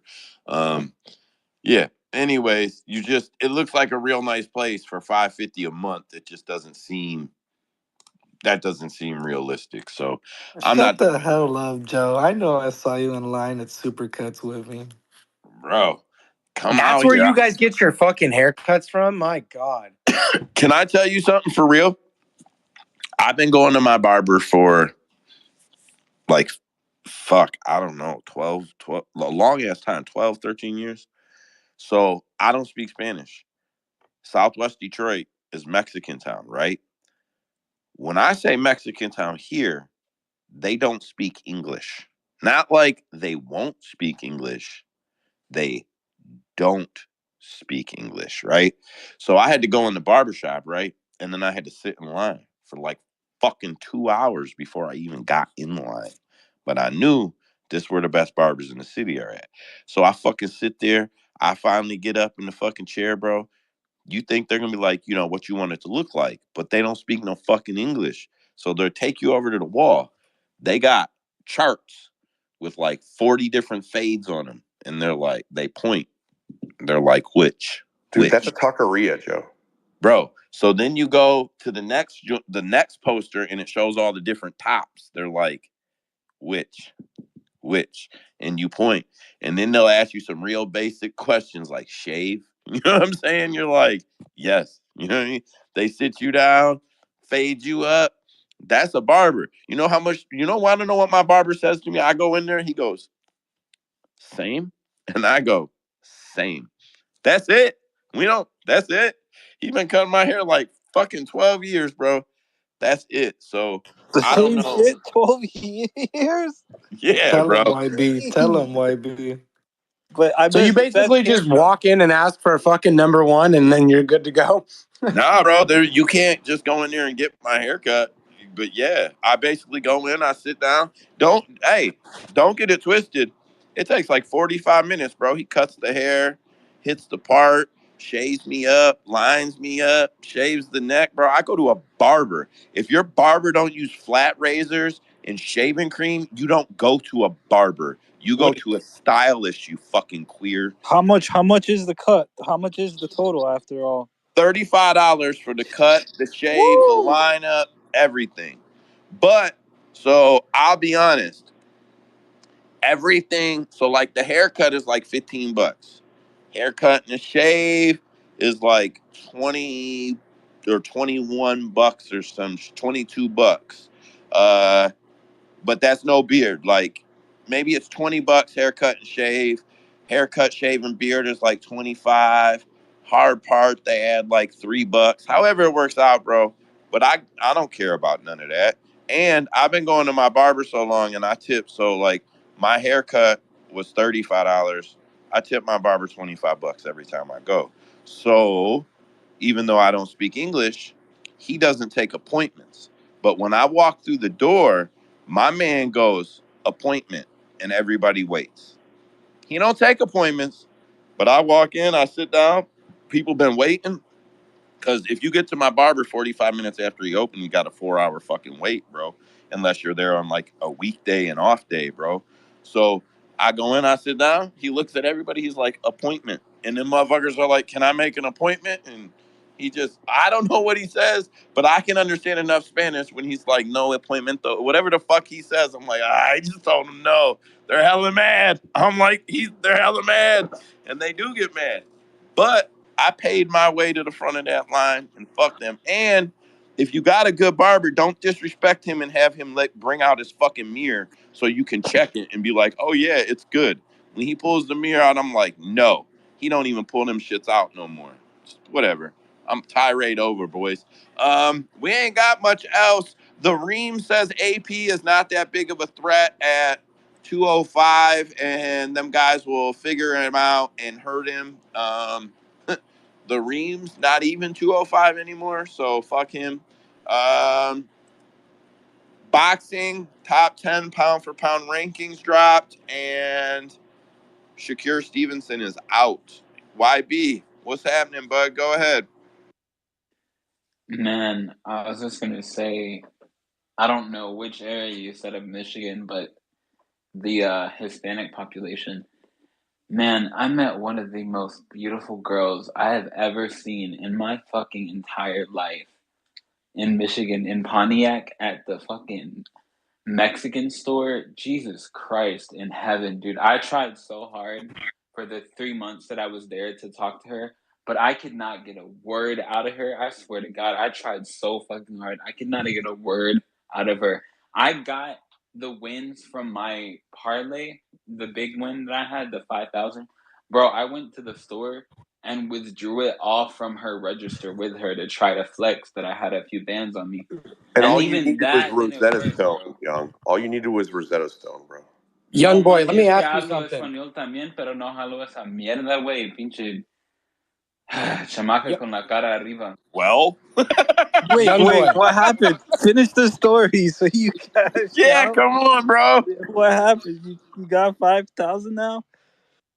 Bro, I just had the money and I had like withdrew it off from her register, right? And I had to pay like $5 for every transaction. So I had withdrew like $2,000 from her register, just trying to be like, oh, look at this motherfucker, he got money, bro. No play, zero play out there. I swear to God, zero play. But I was just agreeing Young with boy was Joe that it's flexing. really Hispanic out there because God, there's some bad bitches out there that are just Hispanic. They don't, man.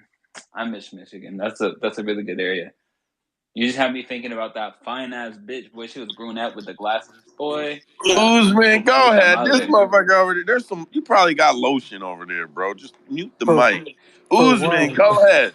for one, dog, you speak three languages. What the fuck? Two, how did we know you were gonna bring up women fucking in a damn MMA space? And three, if a Mexican cuts your hair, you're gonna get a good haircut. If a Mexican that doesn't speak English cuts your hair, Joe's right. You ain't even gotta see nothing. Uzman, I speak four languages. Come on now. I'm flexing now. Bro, I miss Michigan because of all the Mexican girls. I've never even heard that before in my life. What? I never heard that either. What?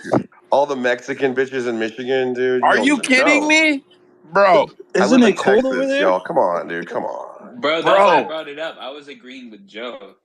So yeah, I live down here in Mexicanville, border town, and yeah, fucking Michigan's a super popular place for Mexicans to go up there and work. Straight two, bro. Straight two. Listen. I don't speak Spanish, and you would think I should because I spent so much time in Mexican town, right? My homie, I grew when we was growing up, he had this house full of Mexican construction workers that lived next to him. And I'm not shitting you, it was a 2-story Detroit, Southwest Detroit home. So it was probably like with the basement, the main floor, and the upstairs, it was probably like 8 bedrooms. And they probably had that bitch over full because there was like 12 or 13 of them motherfuckers in there. And every 25, 30 minutes, one of them would walk to the store at the corner and get like 2 cases of beer and then walk back. And I used to think to myself, why don't y'all get a keg or a shopping cart and just get more? You motherfuckers keep walking to the liquor store all the goddamn time. Bro, they weren't like, oh my God, look at the Mexicans that don't speak English over here. The whole block was like that. I couldn't speak to anybody, like 3 families I could speak to on the whole street. I don't know why you would not think there are not a lot of Hispanic Mexican families here, because I assure you there are. I don't even know. You ever been yelled at in Spanish, but you don't know what they're saying? It ain't that bad. I'm be real. If it's a woman, it ain't that bad. She starts, it ain't that bad. Just keeping it real. It's not that bad. Mute YB now. Mute him now.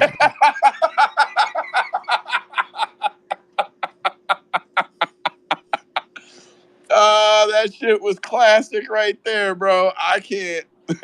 That was flawless. Okay, so little bit of boxing, not a lot, but I like boxing, and I'm gonna be honest. I think boxing's people talk shit about it, including me, but I think boxing's got pretty good lineup of talent throughout the divisions, and I've been starting to tune in more and more. So it is one of the mixed martial arts, so we'll talk a little bit about it. Shakur Stevenson was knocked out of the pound for pound, top 10 pound for pound in boxing this month. Earl Spence Jr.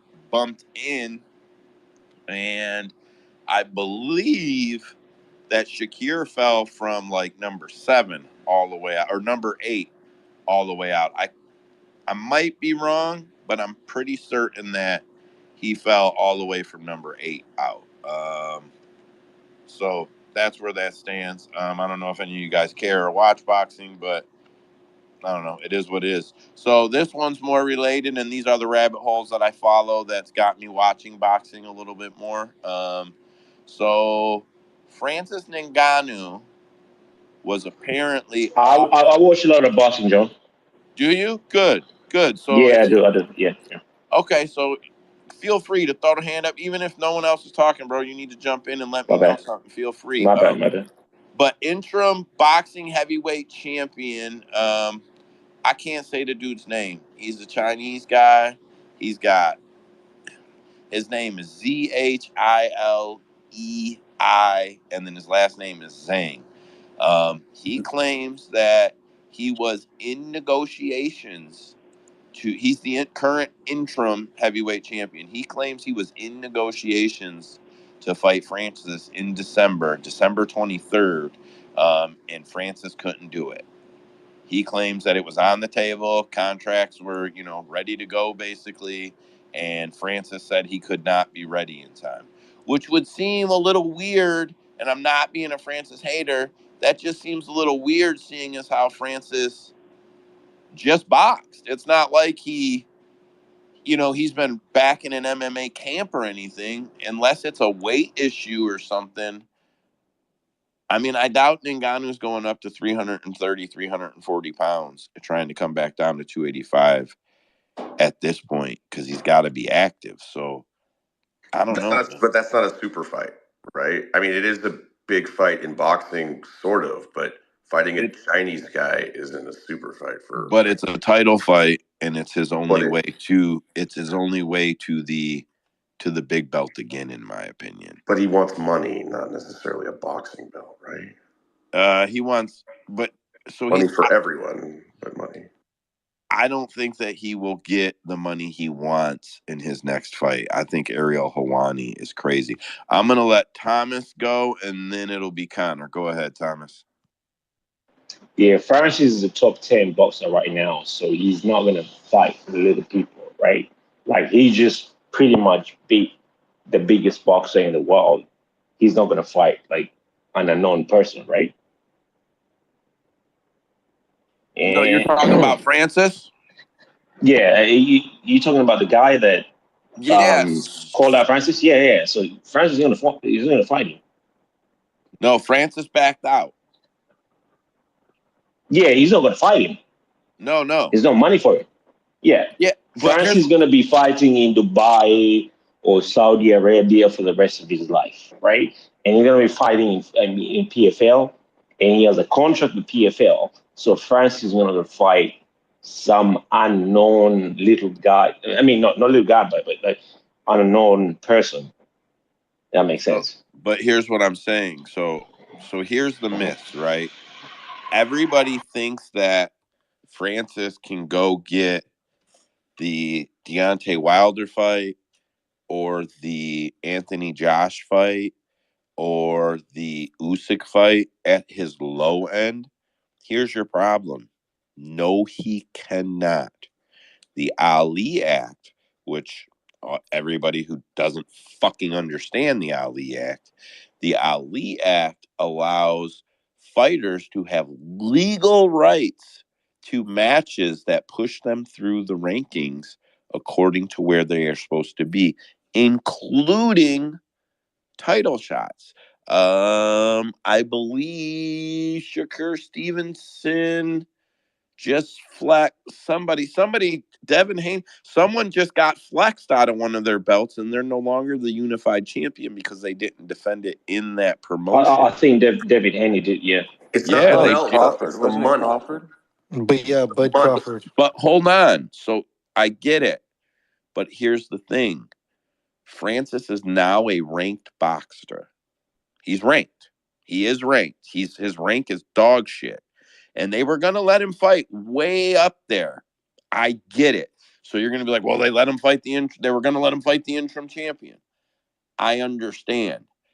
But the line to get to Fury again, the line to get to Wilder in a boxing ring, not an MMA cage, the line to get to Usyk, and the line to get to Anthony Josh right now require him to go get a big win. He's not going, he can't, this is boxing. He can't go make them fights because the money is in it like he thinks he can. Them guys at the top that make the money are the only guys making the money because they're the only guys making the money. That's the way it fucking works. He can't just go get that fight unless someone can positively tell me that I'm wrong about that for some reason. I stand pretty strong on that. Connor, you had your hand up, bud. My bad. Connor, I was just gonna say, I don't know how to pronounce that Asian guy's name, but I'm aware that his last fight, I think he won pretty impressively. So it's not like a huge name for Francis if they were going to make that, but it would be a pretty tough fight for him still. I don't know like how they would have if they were like in negotiations for that. I feel like that's a pretty quick turnaround for like when did Francis fight Tyson? Was that like not too long ago? Was it like October? Yeah, but Francis didn't get dropped, bro. No, but like wouldn't they need to like promote it or something? Like that's only not. No, that's not how boxing works. That's not how boxing works, bro. Not promote it, but like not. There's like no. So Like he's how in depth saying were the negotiations for if he's nobody saying heard they about were it in until now? negotiations weeks ago. Like a couple weeks ago, they were in negotiations and Francis pulled out. He's not saying like this week. He's saying a couple weeks back, which would have gave him 6 or 7 weeks. If you want to be a pro boxer at the top level, Tyson Fury takes 6-week notice fights all the time. Deontay Wilder takes 6 weeks notice for heavyweight boxing is full camp now, bro. Like he's got to be prepared to take that, in my opinion. Usman, go ahead. Yeah, I haven't gotten to see his fights, but I watch boxing here and there, and I've heard stuff about him, and supposedly this guy is really good. Is it Zulindo? Something like that. But yeah, that fight isn't happening because of how much of a threat it is, and yeah, like it doesn't get promoted because Francis Ngannou is going to be the side attraction there, and then there's a big bomb there, thinking that he might actually lose this fight. So there's no reason for them to make that fight, or no reason for Francis to fucking accept it. Because from what I've heard is that this guy is actually good. He's not just some guy who got his way up to the line because of typical boxing shit. Well, and Francis doesn't sell. So there's no money in it if Francis has got to be what sells. He needs those big names to sell. Francis cannot sell. Francis can't sell 150,000 pay-per-views by himself. I give you my He word. does. He doesn't talk. He's not like he's not lingo like that. He's not English like that. Yeah, he's just He doesn't sell. I'm gonna move the advice. You got anything you want to say? I seen your hand up. Oh, I was actually going to ask if you thought Francis will ever actually fight in the PFL, and if he Yes. did, what kind of shaved Yeti bear would they fucking wheel out? So do you Where would want they to know? find a Russian to fight? You know what I'm saying? Like, who the fuck would he fight? I know. I'm pretty confident. I know who he's gonna fight. Ryan Bader at heavy. Oh, Bader. Yeah, They're that's trying gonna. to set this shit up. 70-year-old Ryan Bader is going to fight Ngannou? Jesus. Yeah, that. Listen, this Is is the somebody old like, school Bellator model now. are we Take going to your big see names, a feed head? them your old names, and hope you make stars out of faded stars. That's the Bellator way, and that is what PFL will do. No matter what they say, it is what they will do. So I don't know. I think If Bader gets a Ngannou fight. fights Bader and nobody watches, does it happen? And nobody pays $49.95. So here's, you want to be honest. If I'm being 100% honest, I think how few pay-per-views Fury and Ngannou sold probably is a big eye opener for PFL, and they probably realize they fucked up at this point.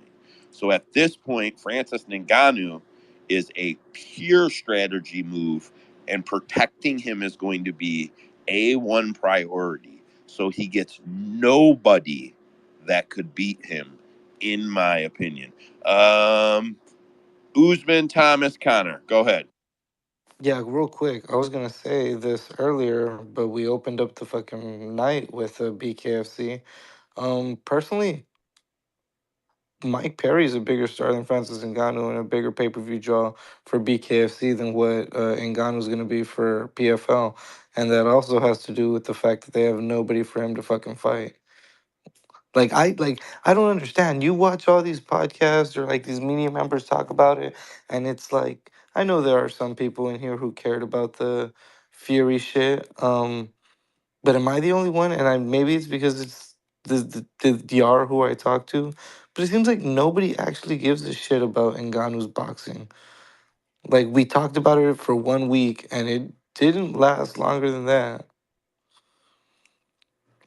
Nobody cared when it happened. Like It's because I he got told you robbed. guys, nobody was gonna give a Because he fuck. got No. robbed. And if If you he actually won, watched it, it was gross before the fucking actual fight.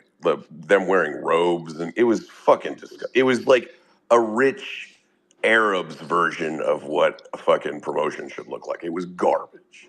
Well, here's what I want to clear something up though. The 23-second timer for Tyson Fury is not real.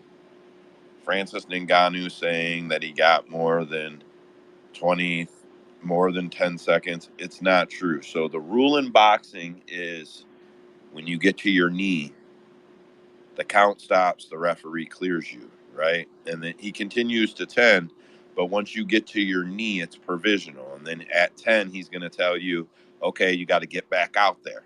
That's how that's going to go. Well, Tyson got to the knee, and refs are slow all of the time. Buster Douglas got knocked out in the fifth or the sixth by that rule when he fought Mike Tyson. The fight should have been over. He was dropped for 13 or 16 seconds or some crazy shit that people say, right?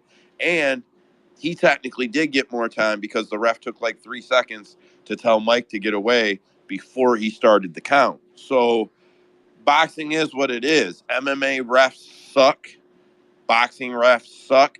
They're the best in the world. I mean, just mean like you can't. They're humans. It's a volatile situation. I'm not trying to throw them under the bus. It's not something you're going to be able to be epic at. Thomas, go ahead. Sorry to interrupt you, Joe. But Francis should not have mocked what's his name Fury when he was down, right? Like he wasted like 4 or 5 seconds right there. 100% with the dancing. You're supposed to run to your neutral zone. Yeah, he was done. He was done, and he took a long time to get up. Yeah. Francis also an MMA guy, not a boxer.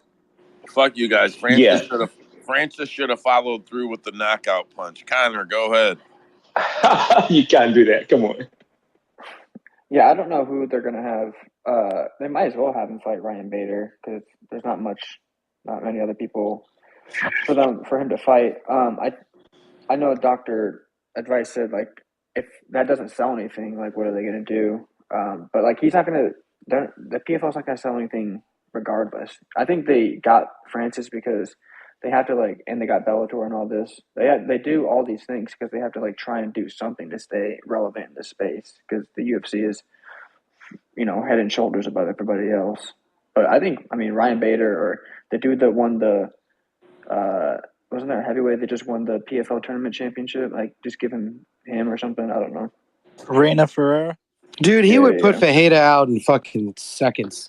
But like the I thing don't is like know. you're I probably don't know. maybe not, maybe, but like Francis got to fight somebody. They're not going to get anybody from the UFC who people think are really good. So No. They, So listen, we need listen. unless they fight Because John, we're all in here all the time, we've got to be clear. Don Davis feels like, and he did. He's not wrong.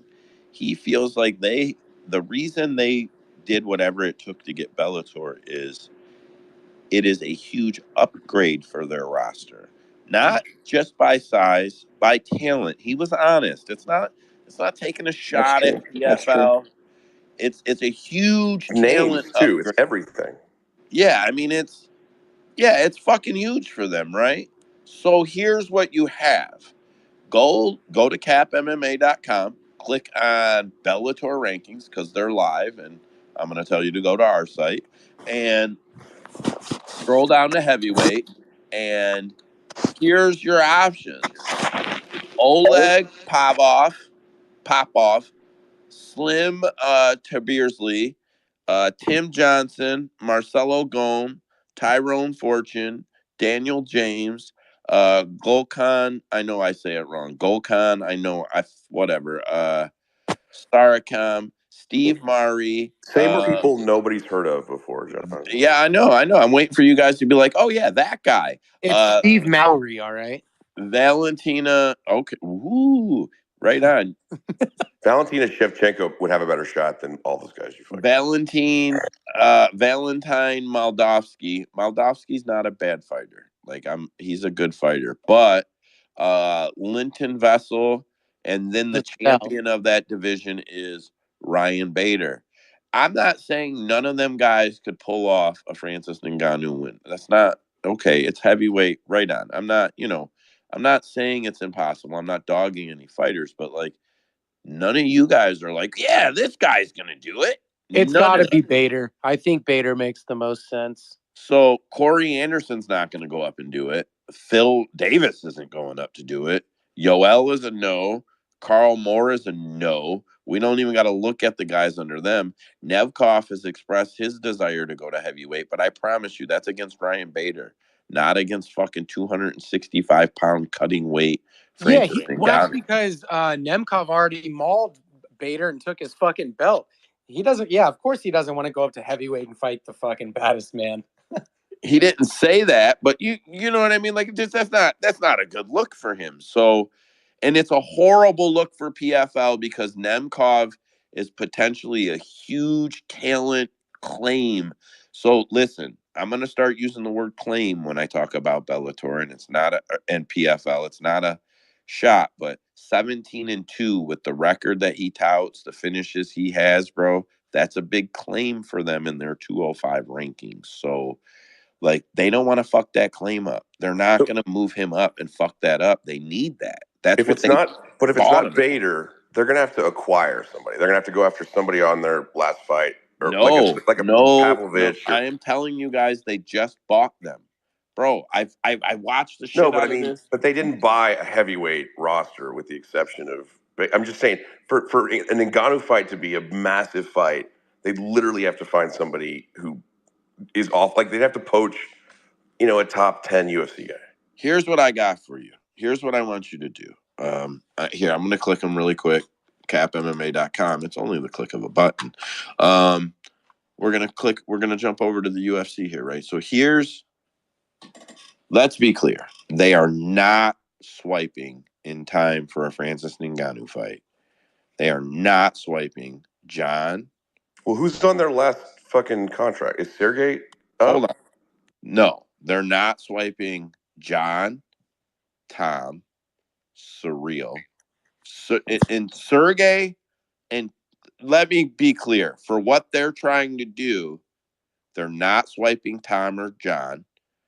Surreal got manhandled by John. They don't want him for Francis. It doesn't mean anything. Got wrestle fucked by Francis, which was weird. But yeah, it does. Yeah, they don't want him for Francis for a rematch. Sergey just got fucking leveled by Tom. He has no value for PFL to try and get. Stipe's not going. Kurt. Okay, so here's what you got left: Curtis Blades, Volkov, Almeida, Spivak, Tuivasa, Derek Lewis, Tibera, Rosenstruck, Romanov, Nascimento, and Rodrigo de Lima. So Romanov. Who do you pair with Francis Ngannou to sell more than? But you just listed all the guys we know, and then you listed guys from PFL and Bellator that we didn't know. No, I mean, like, there is nobody. It's like who's going to fight God? But here's my point like, to you. What's the difference? Why would they acquire more fighters? They have a bunch of people that Francis can fight and nobody can watch. Nobody's going to watch him fight De Lima, Nascimento. Derek Lewis beat Ngannou. Derek Lewis and Francis Ngannou is fucking fights on his contract already. Derek Lewis and Francis Ngannou was the most boring fight in MMA history. Yeah. Making that fight again is potential suicide. I mean, Derek Lewis's last would Derek Lewis get there to get knocked out? No, but Derek's got 7 more fights on his contract. He's not even a consideration. Oh, yeah. So my point is, without putting other stars on that card, Francis Ngannou cannot sell 50,000 pay-per-views. You know it, and I know it. Not with anybody that they can get inside or out. So why even go outside? That's why they're going to hunt this Deontay Wilder and MMA shit because, bro, there's nobody cares about Francis Ngannou. It's the truth. I'm not being a dick. It's the worst for us because we don't get to see the fucking fight we all want and need. I don't need it. John Jones. You don't need a John Jones and Ngannou fight. I know, Joe. He's gonna kill you, man, bro. No, and here's why: because John Jones mops the fucking floor. He cannot take a punch. Don't ever. Come on, bro. Oh my God! It doesn't matter. That's the fight we deserve. Who wins or loses doesn't matter. That's the biggest fight of the fucking century or of the decade. And John Jones cannot take a punch. If I'm being really honest, wait, what? Wait a minute. Dominic Reyes might disagree with that comment about John Jones. Let me ask you. Said John Jones can't take a punch. Hold on, pause. Joe, we're not doing this. No, Joe. Who dropped 3 hours on this shit, Joe? We got to start closing. Joe is gonna go for like 3 hours. Bro. Who dropped John Jones? When did it happen? Reyes. Okay, Reyes beat him too, right? I don't know. I had John Jones on my ticket, so no, he did not. Man, someone had a fight. They were bitching about the outcome earlier, and I pulled up the card, and it was in my favor. Oh, the Gamrot Tsarukyan fight, Andrew. I just want you to know that fight was judged right, and you want to know how you know it was judged right? Because Sal D'Amato was one of the judges. Cool, awesome. We've hit 3 hours. Let's start closing up shop. Andrew gets so upset that I just keep going. Ryan Garcia bounced back with. I gave it up one time that Tsarukyan inside the distance. Boom. Yeah, hold on. Ryan Garcia bounced back with an 8th round KO of Oscar Durant. If you guys missed that, there's no N in his name. I just say it that way. It's not Durant. It's Durat, but whatever. And Michael Conlon got knocked the fuck out in a 7th round fight against Jordan Gill. Pretty big upset there if you know who Michael Conlon is. That is all I have and everything on the list. YB, I see your hand up. Go ahead. I was just going to try to change subject from what we were on. So I don't really have anything. Go to Cap MMA, guys. Definitely go to that website. And Takis are probably the best chip that there is. Yeah, that's real life. Hold on, Dead Pics. No, you said Takis? That's not real life. Them things are fucking gross. Dead Pics, what you got, bro? Yeah, I just want to say thank you to everyone that's been rocking with us. Thank you, for everyone that that supports the spaces, that supports the site, that supports just listens. The shit. We do this for passion. We do this shit out of just fucking for the love of the game. I know none of us expect to get big off this shit. And you know what? That's rightfully so. We do this for the people. We do this for just for the love. So all I ask, is that you guys, help support, check out the YouTube page, give us a like, give us a subscribe, check out the past, just the past content that we put out. We had some couple of review interviews out there with New York Rick, with who else? Yeah, we have some fighter interviews, I think. Miranda Maverick, Mike Davis. We've interviewed several people. Right. John Fitch. Fuck yeah. What's the YouTube page? Cap MMA. We switched everything over. There's no more On Topic other than the Tuesday night space will be called On Topic MMA. Everything is Cap MMA now. So that's just everything now. CapMMA.com. All right, so final plug of the night, live rankings, parlay calculator, live odds, 60 books, 40 or less. That's really all I got, guys. I'm not rushing because Andrew said so. I really do try to stick to 3 hours. I gun for 2 hours so we can get out of here in 3 hours every week. Honest fucking story. So that's all I got. Andrew, you got anything? Anybody else got anything they need to just get off? Not a subject, just something to get off before we go. I got nothing. Shit. Plugs were already hit. Just wanted to thank everybody for coming out. Every Tuesday night, we do the rumor mill. Every Friday at 6 p.m. West Coast is the best coast. Trace, our guy Trace, does a space on Friday. That's when we take a deeper dive into the fight card, and we go from there. Chill with us, guys. Yeah, you know what? And I didn't plug at the beginning, and I tried to do that because Trace's space is killing it. It's a space we all get in and give bets. But I was so fucking into the YouTube thing going on and trying to see what that was all about that I forgot to plug. Connor, what do you need to get off, bud? Oh, real quick, just appreciate you guys having this space. It's always fun chopping it up with y'all. And it's fuck Colby Covington to the day I die. Good for you. Good for you. Thomas, go ahead. Yo, if you like betting, if you like making money and shit, follow my the timeline and shit. I made 40 units on different sport. I bet in rugby big. I'm a big rugby bettor. I'm in Australia, so go ahead, follow me. So yeah, you can get free picks. Hey, Thomas, we got a group with like 40 people that hammers all day about betting. If you want in it, just hit up any of us. We'll put you in the group, bro. But you got to mute it. You can't. Yeah, for sure. Yeah, it fucking hammers. But these dudes are betting like Asian fucking basketball on